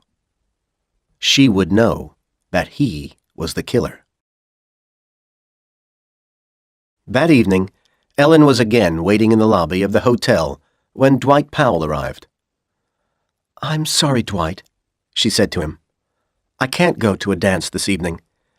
I have to visit an attorney in the municipal building. He might have a job for me. He told me that he'd be there until 8:30. Will you come with me, please? I won't have to talk to the man for long. After I've seen him, we can come back here and have a few drinks together." "Okay, Evelyn," Powell said. "I'll go." He didn't look happy. Ellen and Powell got out of the elevator at the 14th story of the municipal building. "The attorney's office is room 1405, Ellen said. "It must be around the corner." She started to walk along the corridor, and Powell followed her. She had phoned the office that afternoon. The attorney's secretary had told her that the office closed at 5 o'clock. She hoped desperately that nobody would be there now. They soon found room 1405. A sign on the door said, "Frederick Clausen, attorney." But the office was closed, and there were no lights on inside. Ellen looked at her watch angrily. "It's only 8 o'clock, she said. "When I spoke to Mr. Clausen on the phone this afternoon, he told me that he would be here until 8:30. I'll have to come back tomorrow." They walked back along the corridor. Then suddenly, Ellen pointed to an iron door opposite to the elevator. "That must be the way to the roof," she said. "Let's go up there, Dwight. The view will be wonderful at night. I want to look at the stars." "Why don't we go to the dance, Evelyn?" Powell said nervously. "We still have the time to do that." "No, I want to go to the roof," Ellen said. She opened the door, and she started to run up the iron stairs. Powell followed her slowly. A minute later, they were on the roof. Ellen was looking up at the night sky. "Isn't it a beautiful night?" she said to Powell. "The moon is so big. There are so many stars. Don't you love it up here, Dwight?" "I don't like high places, Evelyn," Powell replied miserably. "I don't feel safe up here." Ellen walked to the outside edge of the roof and looked over the wall. "Are you afraid of falling, Dwight?" Ellen said. "I heard that one of the Stoddard students was killed here last year. I read that she fell from the top of this building. Did she only fall 2 stories onto that roof? Did that little fall kill her?" "She didn't fall," Powell said quietly. "She jumped. And she didn't jump there. She jumped into the air shaft." Ellen's skin felt cold. He knows something about Dorothy's death, she thought. But he could have read that in the newspapers. "Did you know the girl who died, Dwight?" she said aloud. "Please, Evelyn, I don't want to talk about it," Powell replied. "But did you know her?" Ellen asked again. Powell waited a moment before he spoke. "Yes," he said sadly. "I knew her. She was the girl that I was telling you about yesterday. She'd been my girlfriend. I've always thought that Dorothy's death was my fault. I broke up with her because she was getting too serious. Then, a few months later, she killed herself." Suddenly, Ellen was very angry. She wasn't afraid of this man. "You're lying!" she shouted. "Dorothy didn't kill herself. You murdered her. You made her pregnant, and then you killed her. You pushed her into that air shaft." Powell was frightened now. Ellen could see that. But he was puzzled, too. "Pregnant?" he said. "Was Dorothy pregnant? I didn't know that. The newspapers didn't say that she was pregnant. Is that why she killed herself? Oh, God, that's terrible." "She didn't kill herself," Ellen screamed. "You killed her. You killed my sister." "Your sister?" Powell said. "Who are you? Why have you brought me here?" "My name is Ellen Kingship," Ellen said, "and I brought you here because I want to know the truth. Don't try to kill me, too. Somebody knows that I'm here with you. If we don't go down to the street in the next 5 minutes, he'll phone the police." "I won't try to kill you, Miss Kingship," Powell said sadly. "I've never killed anybody. Please tell me something. How long had Dorothy been pregnant?" "You know how long she'd been pregnant," Ellen shouted. "She was 2 months pregnant when she died. That's why you killed her." 2 months, Powell said quickly. "Oh, then the baby wasn't mine, Miss Kingship. I broke up with Dorothy before Christmas 1949. In January 1950, I went to college in New York City for a year. I wanted to get away from Blue River. I didn't want to see Dorothy again. I was in New York when she died. I can prove that. Someone else made Dorothy pregnant that winter." Suddenly, all Ellen's anger disappeared. She believed him. I'm sorry, Dwight," she said. "I'll take you back to your hotel," Powell said quietly. Half an hour later, Ellen and Powell were sitting in a quiet corner of the hotel lobby. There were screens around their little table. They didn't see the man who was sitting at a table on the other side of one of the screens. The tall man in a dark coat and a hat, who was listening to their conversation. They were still talking about Dorothy, but now Ellen was sure that Powell wasn't her sister's killer. "A few days after I broke up with Dorothy, I saw her with another student," Powell said. "He was tall and handsome. He looked a little like me. Somebody told me that Dorothy had been to the movies with him a few times. We had broken up, and Dorothy wanted someone to love her. She wanted that very much. I wasn't surprised that she found someone else so quickly." "Who was he, Dwight?" Ellen asked. "Perhaps he was the father of the baby. Perhaps he was Dorothy's killer." "I don't remember his name," Powell said. "He wasn't in our English class. I didn't know him. Someone told me that he was in the same economics class as Dorothy. And someone did tell me his name once. I wrote it in a notebook. I can't remember it now. But if we go to the house where my room is, I'll find the notebook for you." "Okay, let's go now," Ellen said. "I'm sorry that I made you go up on the roof tonight, Dwight. Dorothy's death wasn't your fault." The two young people got up to leave the hotel. They passed the table on the other side of the screen, but it was empty. The tall man in the dark coat had already left. Dorothy went to a phone booth. She called the Blue River radio station. She wanted to talk to Gordon Gant. But the woman who answered the phone told her that Gant was busy. "Can I give him a message for you?" the woman asked. "Yes," Ellen replied. "Please tell him that Ellen Kingship called. Tell him Dwight Powell isn't the man. Tell him Powell knows about another student who might have been my sister's boyfriend. A student who wasn't in her English class. Tell him that I'm going to Mr. Powell's room now to find the name of this student. And please tell Mr. Gant that I'll call him later." The house where Dwight Powell lived was empty when he arrived with Ellen. He made them both some coffee, and he took Ellen into the living room. "Wait here," he said. "I'll go up to my bedroom. The name that you want is in one of my old college notebooks. I won't be long." Powell ran up the stairs and into his clean, tidy bedroom. He opened a drawer in his desk, and he took out a pile of notebooks. He started to look through them.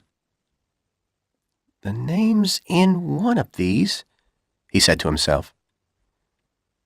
There was a tall closet in one corner of the room. Powell didn't see its door opening slowly. He didn't see Dorothy Kingship's killer inside the closet. He didn't see the man who was aiming a gun at him. Ellen heard a loud noise in the room above her. She ran out of the living room and towards the stairs. At the top of the stairs, she saw a tall, handsome man. She didn't see the gun in his hand. She didn't see it, because she was looking at his smiling face. "Darling, what are you doing here?" she asked him. "What's happened to Dwight?" "I asked you not to come to Blue River, Ellen," Bud Corliss said. "You should have listened to me." Then he shot her 3 times. The third shot ended her scream of terror.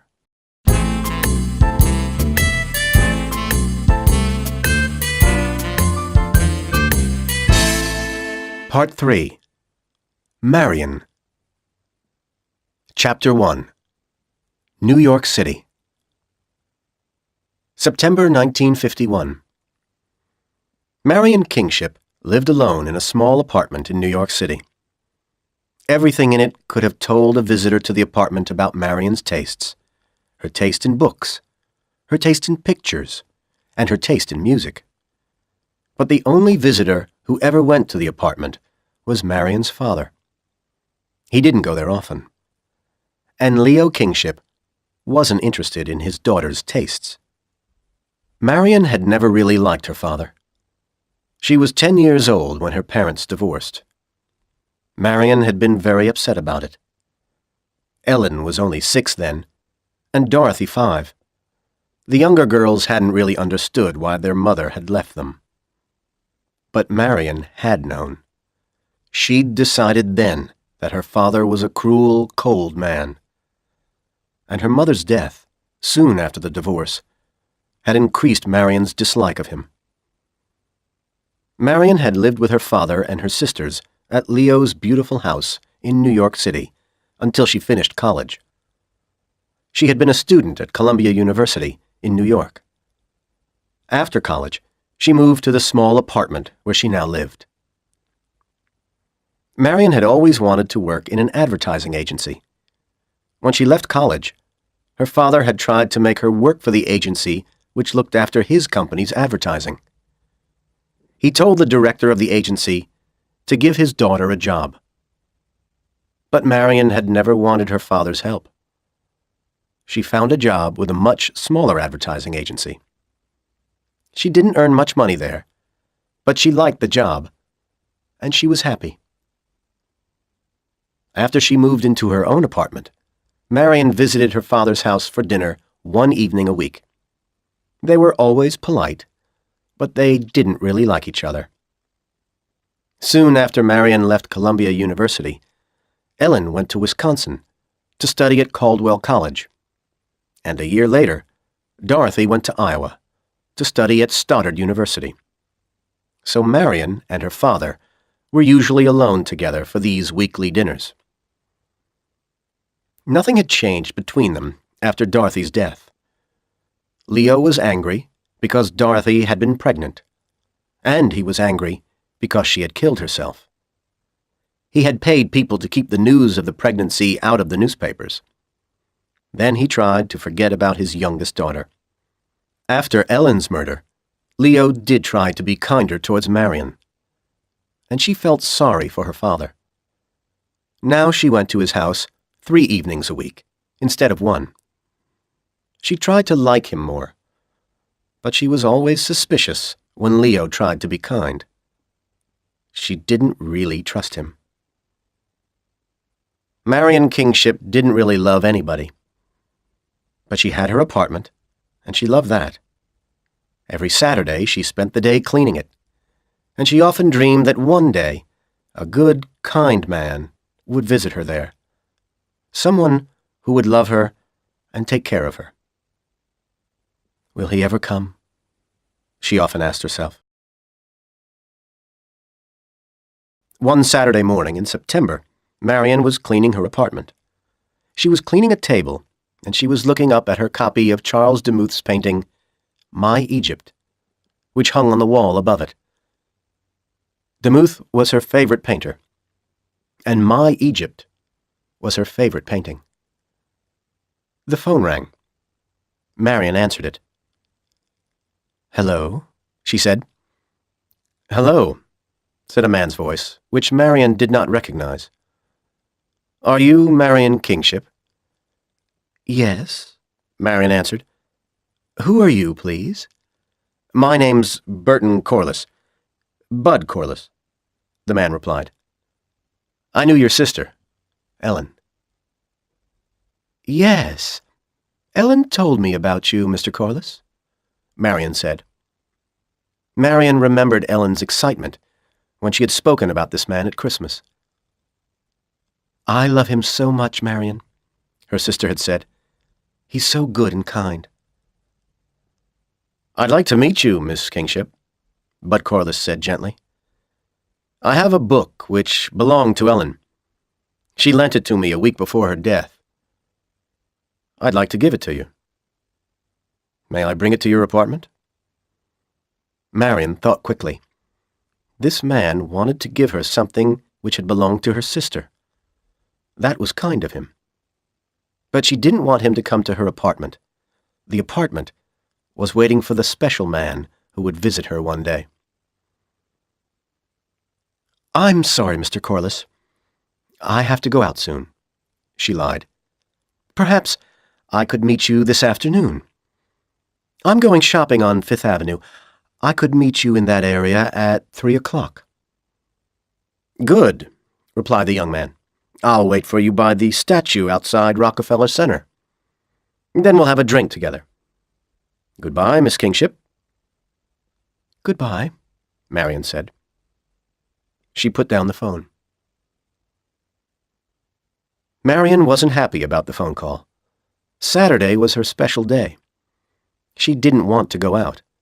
She didn't really want to meet any of Ellen's friends. And she didn't want any of Ellen's books. Ellen had never liked the kinds of book that Marion liked. Marion enjoyed books by Proust, Flaubert, and all the great 19th century novelists. Ellen had liked silly modern stories, stories that didn't have much meaning. "I won't stay with this man for long," Marion thought. Bud Corliss recognized Marion Kingship when she was 100 feet away from where he was standing. She looked like both her sisters. He took her to a bar and he bought drinks. They sat at a small table, and he gave her Ellen's book.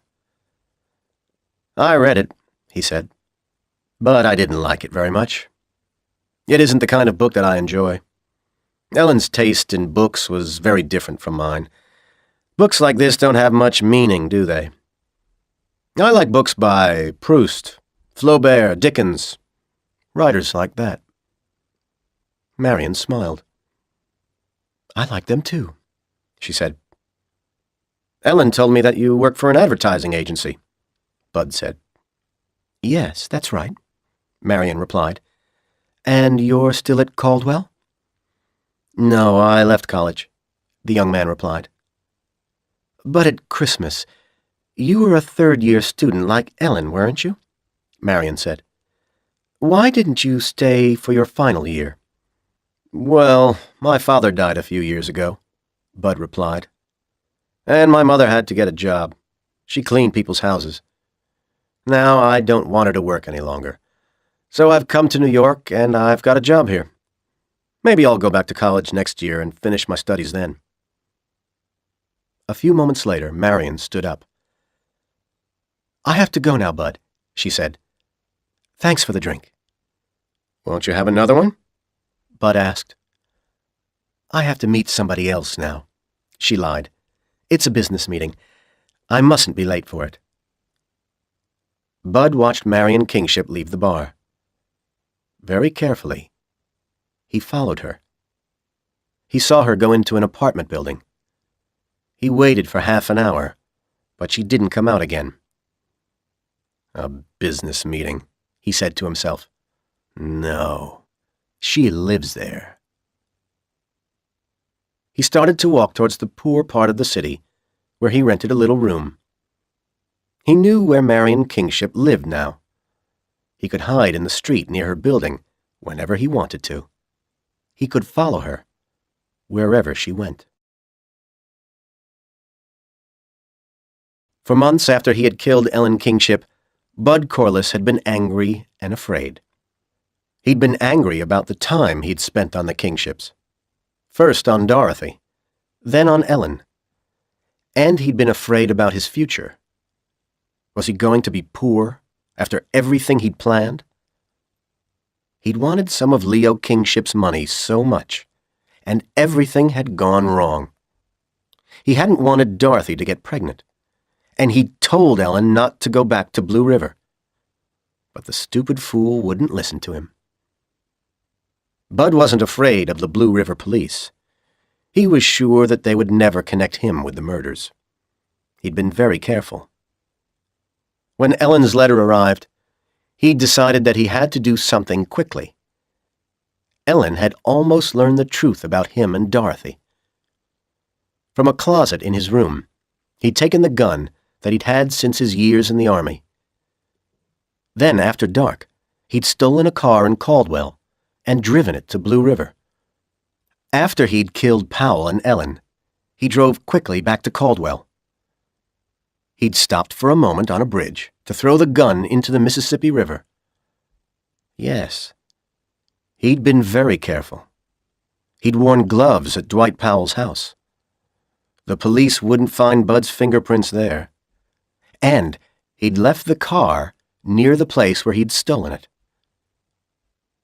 In the weeks after the killings, Bud read the Iowa newspapers every day.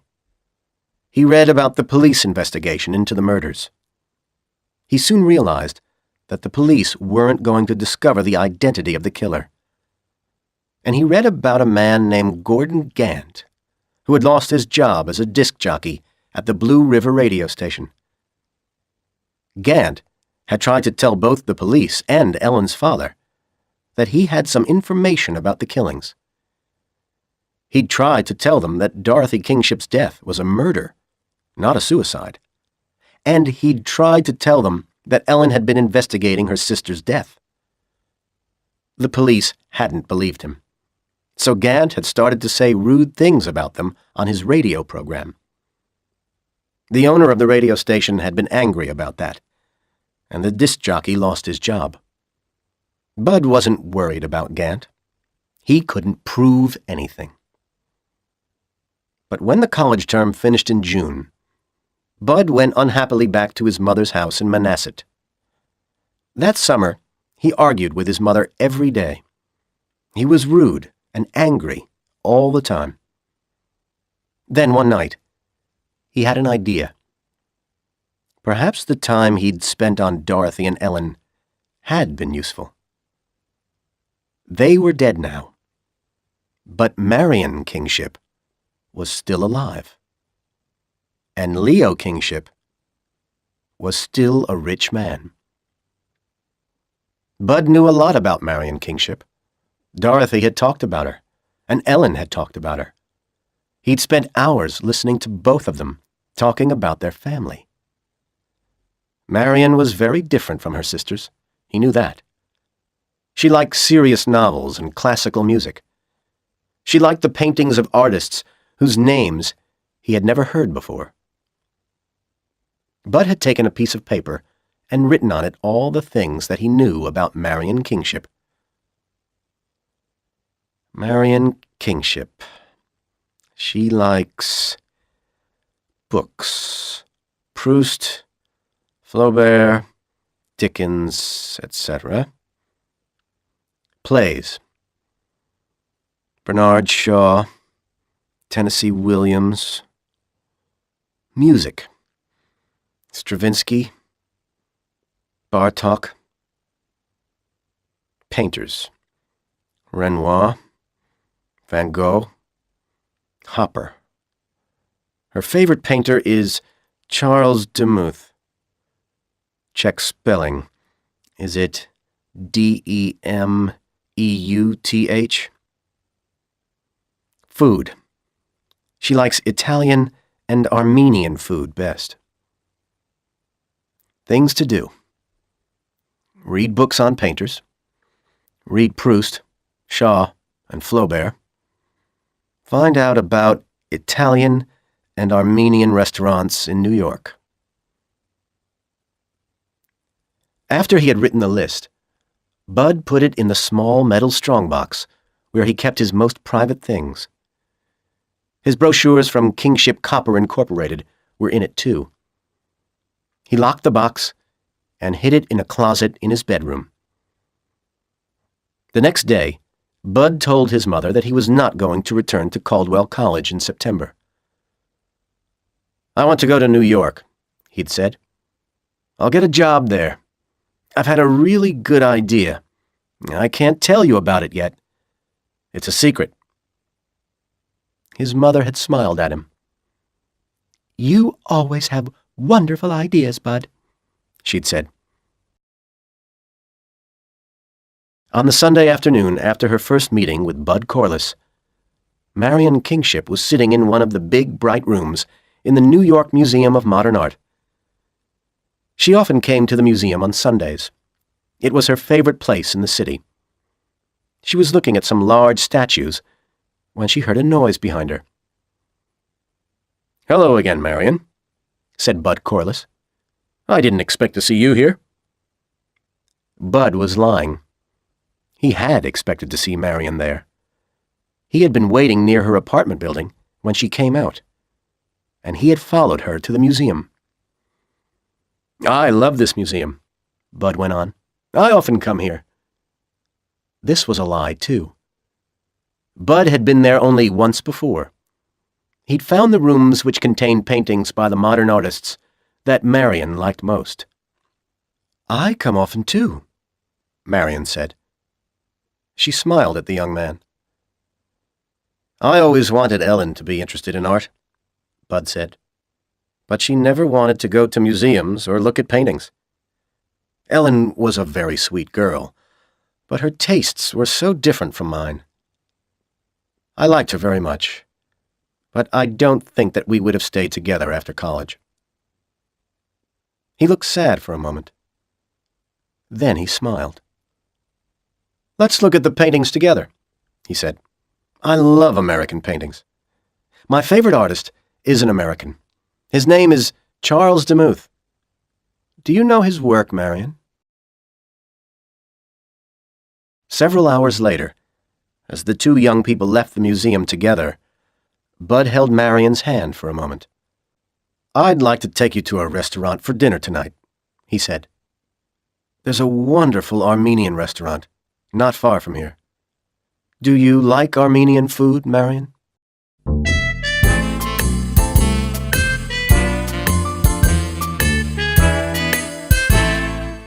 Chapter 2.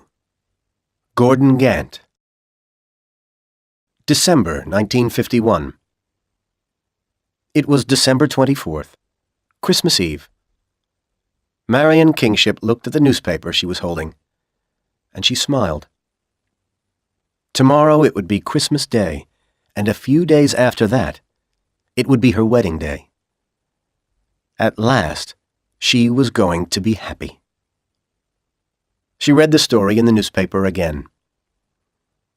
Marion Kingship will be married on Saturday. Miss Marion Kingship, the daughter of Mr. Leo Kingship, will be married on Saturday. Mr. Kingship is the owner of Kingship Copper Incorporated, one of the most successful companies in the U.S. Miss Kingship will marry Mr. Burton Corliss. Mr. Corliss was in the U.S. Army during the Second World War, and later he studied at Caldwell College, Wisconsin. He now works in the offices of Kingship Copper. Until last week, Miss Kingship worked at an advertising agency. Marion smiled again. The last few months hadn't been easy for her. At first, her father had been suspicious of Bud. "That young man doesn't love you. He loves my money," Leo said, after Marion told him about Bud. "First, he tried to get the money from Ellen. Then she was killed. So now he's trying to get it from you. I'm going to find out more about him."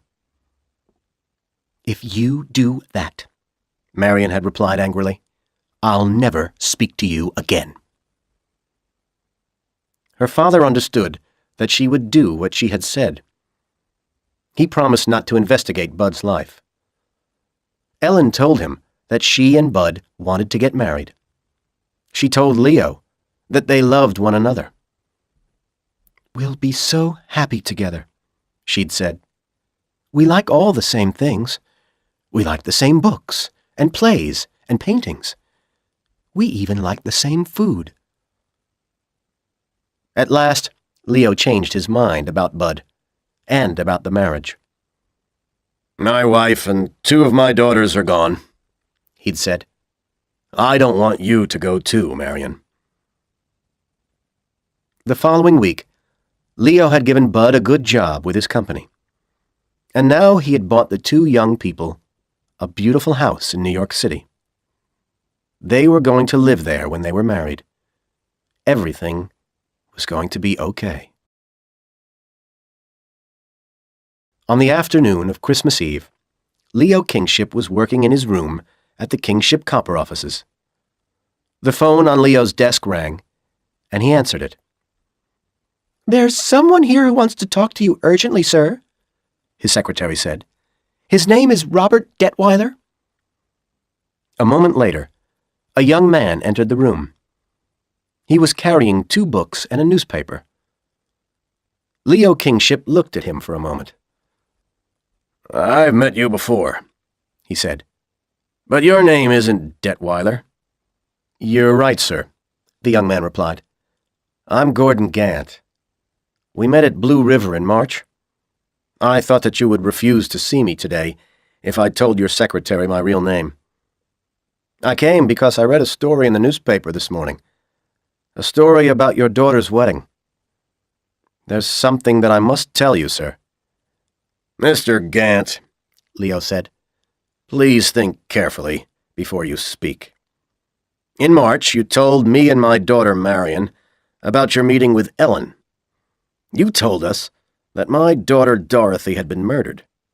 You told us Ellen's idea about the old, new, borrowed and blue things which Dorothy had been wearing.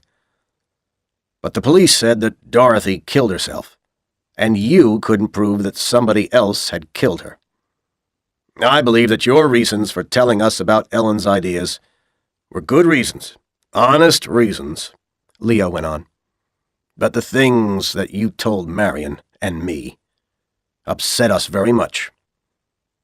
Please don't tell us the same things again now. The police will never find Ellen's killer. And Dorothy killed herself. Marion is going to be married in a few days' time. I want her to be happy, Mr. Gant." "Please, listen to me for a minute, sir," Gant said. "I read that your daughter was going to marry Burton Corliss. I remembered that Corliss had been Ellen's boyfriend at Caldwell College, and I wondered if this young man was more interested in your money than in your daughter's. Didn't you have that thought too?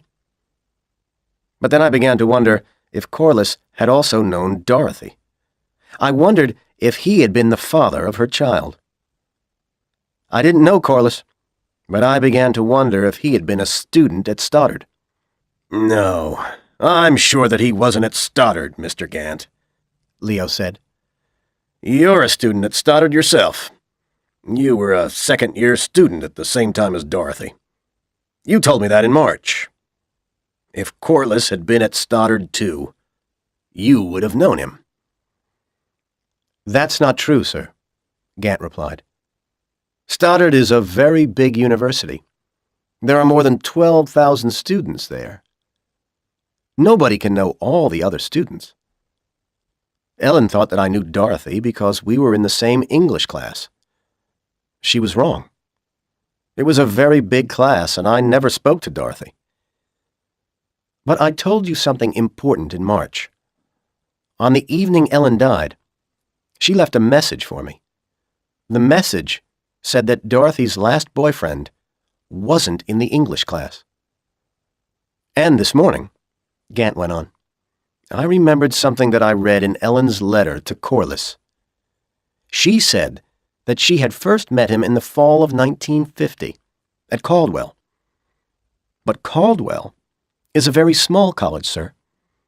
There are only about 800 students at Caldwell. All the students there know each other. Corliss and Ellen were both third-year students there.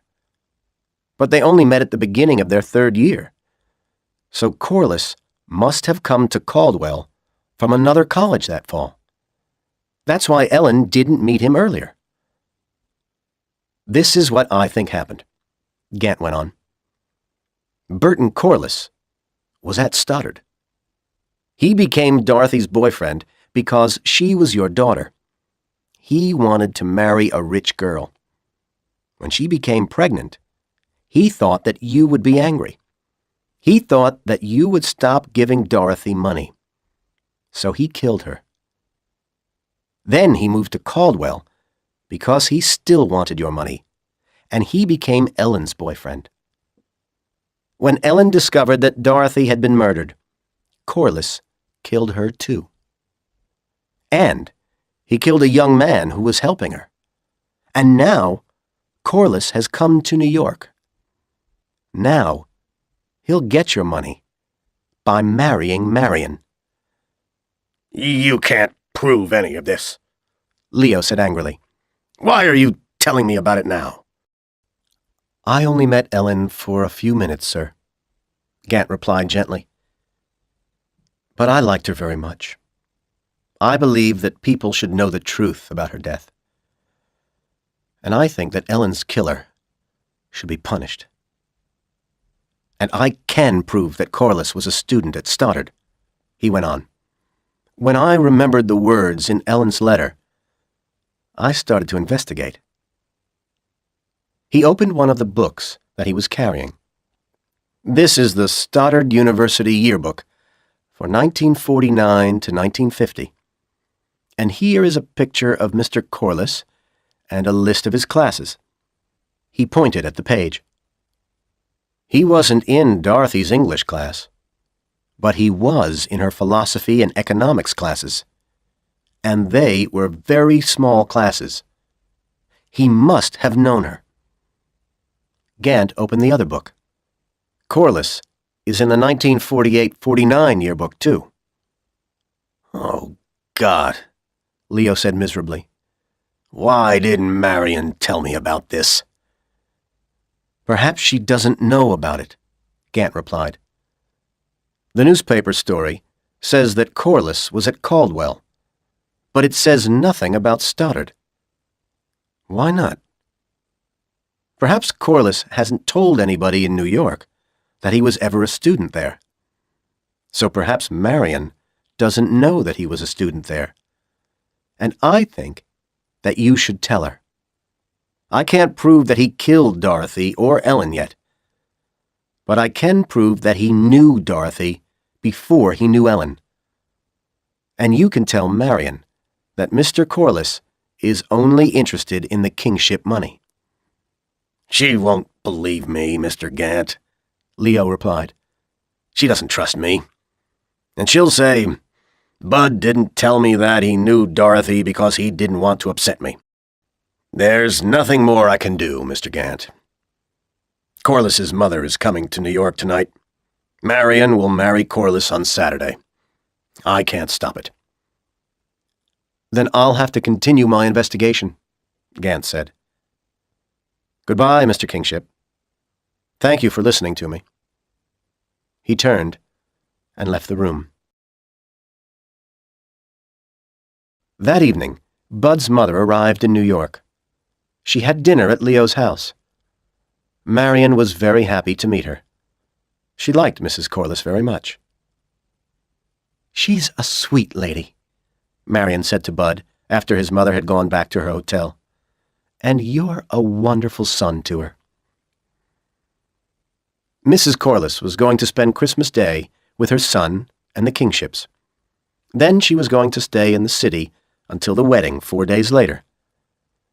But she was going to spend the day before the wedding on her own, looking at the buildings of New York City, which she had never visited before.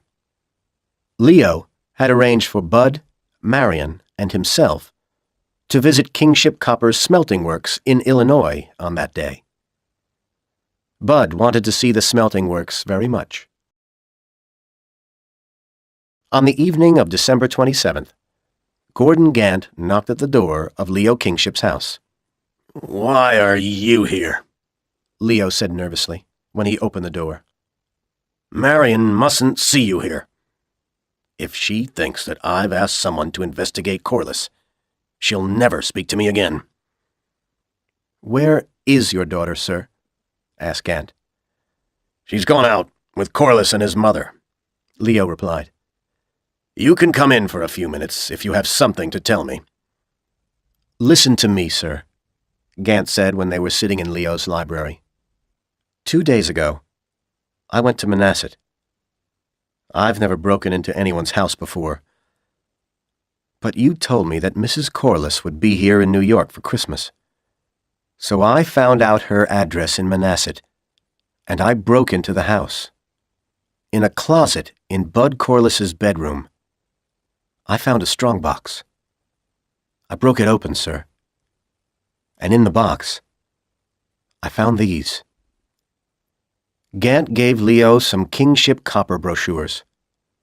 They were worn and dirty. They had been read many times. "And I also found this," Gant went on. He gave Leo the piece of paper on which Bud had written the list of Marion's tastes. "I don't know that you found these in Manasset," said Leo. "You could have got the brochures from my offices. You could have written the list yourself." "Phone your offices tomorrow," Gant replied. "Find out if brochures have ever been sent to Mr. Burton Corliss. If the answer is yes, find out when they were sent." Leo picked up the phone and dialed a number. "I'll do it now," he said. "There's always somebody working in the New York offices."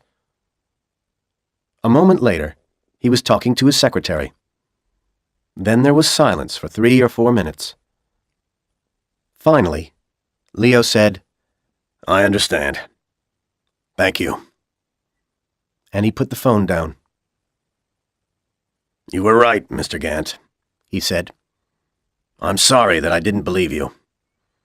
Company brochures were sent to Burton Corliss in Blue River in early February last year. That was about 10 weeks before Dorothy died. He must have made her pregnant soon after he received the brochures." Leo put his hands over his face. "I'll have to tell Marion about this. It won't be easy."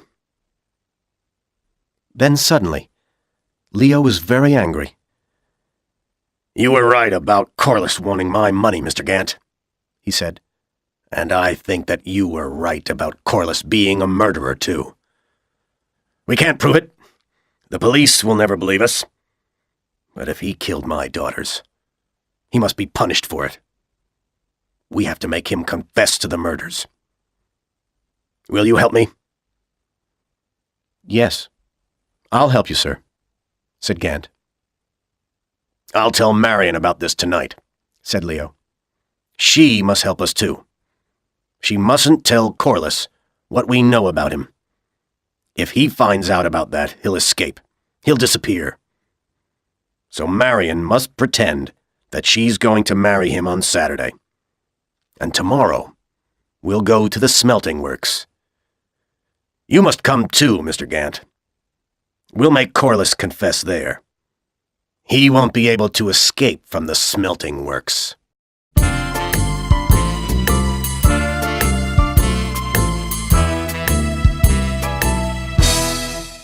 Chapter 3. The Smelting Works. Bud Corliss was looking out of one of the windows of Kingship Copper's small aircraft. He was feeling wonderful. The sun was shining in the clear blue sky, and now the little plane was descending towards the ground. Far ahead, Bud could see the great Kingship Smelting Works. Huge clouds of smoke were rising from the roofs of the tall buildings. Dark railroad tracks ran across the shining white snow towards the works.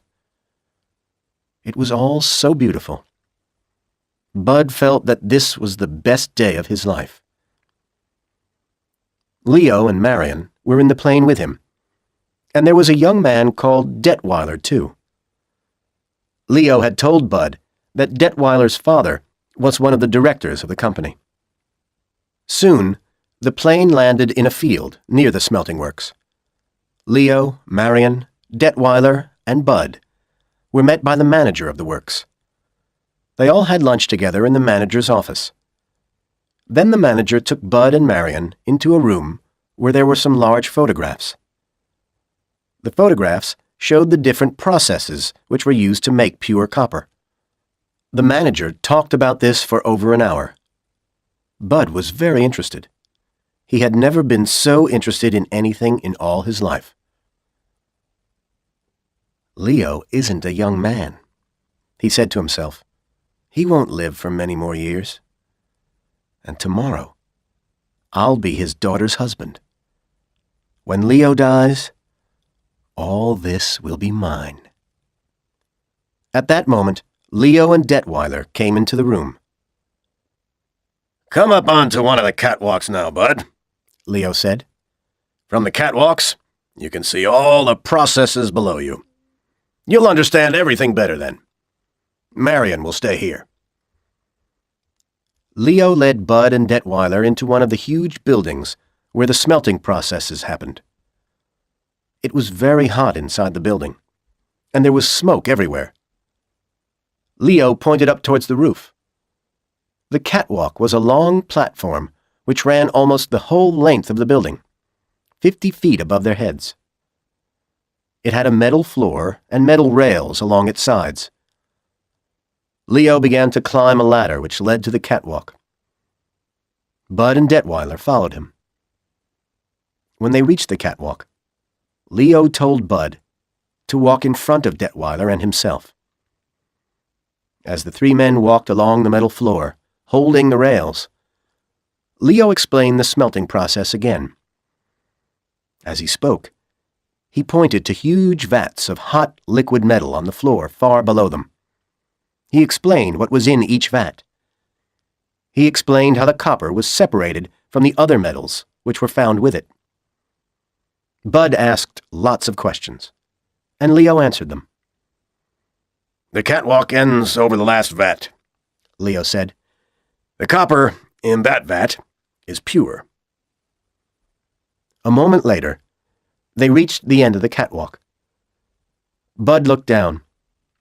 Far below him, he saw the huge vat of pure liquid copper. Terrible heat and green smoke were rising from the liquid metal. There was no rail at the end of the catwalk, only an iron chain. Do you have any more questions, Bud? Leo asked. Bud turned towards the two other men. No, he replied. Suddenly, he wondered why Leo and Detweiler were looking so cold and angry. Then I have a question for you, said Leo. How did you make Dorothy write that suicide note? For a moment, Bud couldn't speak. They knew. But what did they know? And how did they know it? I don't understand you, Leo, he said. I never knew Dorothy. I never met her. I knew Ellen. You know that. But Dorothy was dead when I met Ellen. We don't believe you, Corliss, Gant said. We know that you were a student at Stoddard. We know that you were in 2 of Dorothy's classes. And we know that you killed her. Who are you, Detweiler? Bud said. Why are you here? I'm here because I knew Ellen, Gant replied. And my name's not Detweiler. It's Gant. Gordon Gant. I met Ellen the day before you killed her. I liked her very much. Leo, please help me, said Bud. What is this man talking about? First, he said that I knew Dorothy. Then he said that I killed Ellen. Is he crazy? Listen to him, Bud, Leo replied. I went to Manhasset 2 days ago, said Gant. I found your strongbox. I opened it, and I found the brochures. And I found the list too, Corliss. Bud thought quickly. He turned towards Leo Kingship. Okay, Leo. Okay, he said. I did know Dorothy. I knew her. But I didn't kill her. I've never killed anybody. I confess that I wanted your money. That's why I sent for the brochures. That's why I moved to Caldwell. That's why I moved to New York. Marion won't marry me. I realize that. So I want to leave this place now. I'm going to take my mother back to Manhasset tomorrow. Turn round, Corliss, Leo said. Put your hand on the chain. Are you crazy too, Leo? Bud said angrily. But he turned round and put his hand on the iron chain at the end of the catwalk. As he touched it, the chain broke into 2 pieces. Now, there was nothing to stop anyone falling. No, I'm not crazy, Leo said. His voice was cold and hard. And you aren't the only person who can plan a murder, Corliss. We cut the chain while you were talking to the manager. I don't want to kill you. I want to take you to the police. I want you to tell them what you did. But if you don't confess now that you killed Dorothy and Ellen, we'll push you into the vat of liquid copper. It's very, very hot. You won't live for long, but your last moment will be very painful. Now tell us how you made Dorothy write that note. Suddenly, Bud was very afraid. These people really wanted to kill him. He had killed people himself when he was in the army, and he had killed 3 people in Blue River. It had been easy to kill them, because he hadn't cared about them. But everybody had always cared about him. Why didn't these people care about him? Leo stepped towards him, and at the same moment, Bud saw Marion climbing onto the catwalk too. She started to walk towards her father. If I confess, Bud thought, they'll take me to the police. But perhaps I can escape when we're out of this building. If I don't confess, they'll kill me now. Okay. I did kill Dorothy, he said. The note was a translation from a Spanish book. I asked her to write it. I killed her. And I killed Ellen, too. He was very afraid, and suddenly he could think only of his fear. It was Ellen's fault, he shouted. I told her not to go to Blue River. I had to kill her. And I didn't want Dorothy to get pregnant. Everything was their fault. Women are so stupid. At that moment, Marion pushed past her father and moved towards Bud. The frightened young man turned away from her, and his foot slipped on the metal floor. he started to fall from the end of the catwalk. As he fell towards the terrible vat of liquid copper, he heard a scream. It reminded him of Dorothy's scream as she fell into the air shaft. It reminded him of Ellen's scream before his third bullet killed her. And he realized that the scream was coming from his own mouth. The plane was returning to New York. Marion was crying quietly. "We weren't really going to kill him, Marion," Gordon Gant said. "We only wanted to make him confess." "I know that," she said. "I'm not crying for him.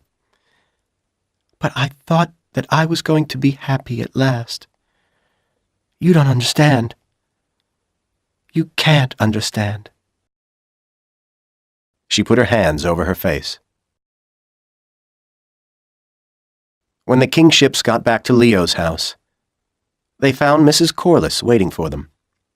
She looked happy and excited. She smiled at Marion. "Good evening, my dear," she said. "I'm happy to see you again. Where's Bud?"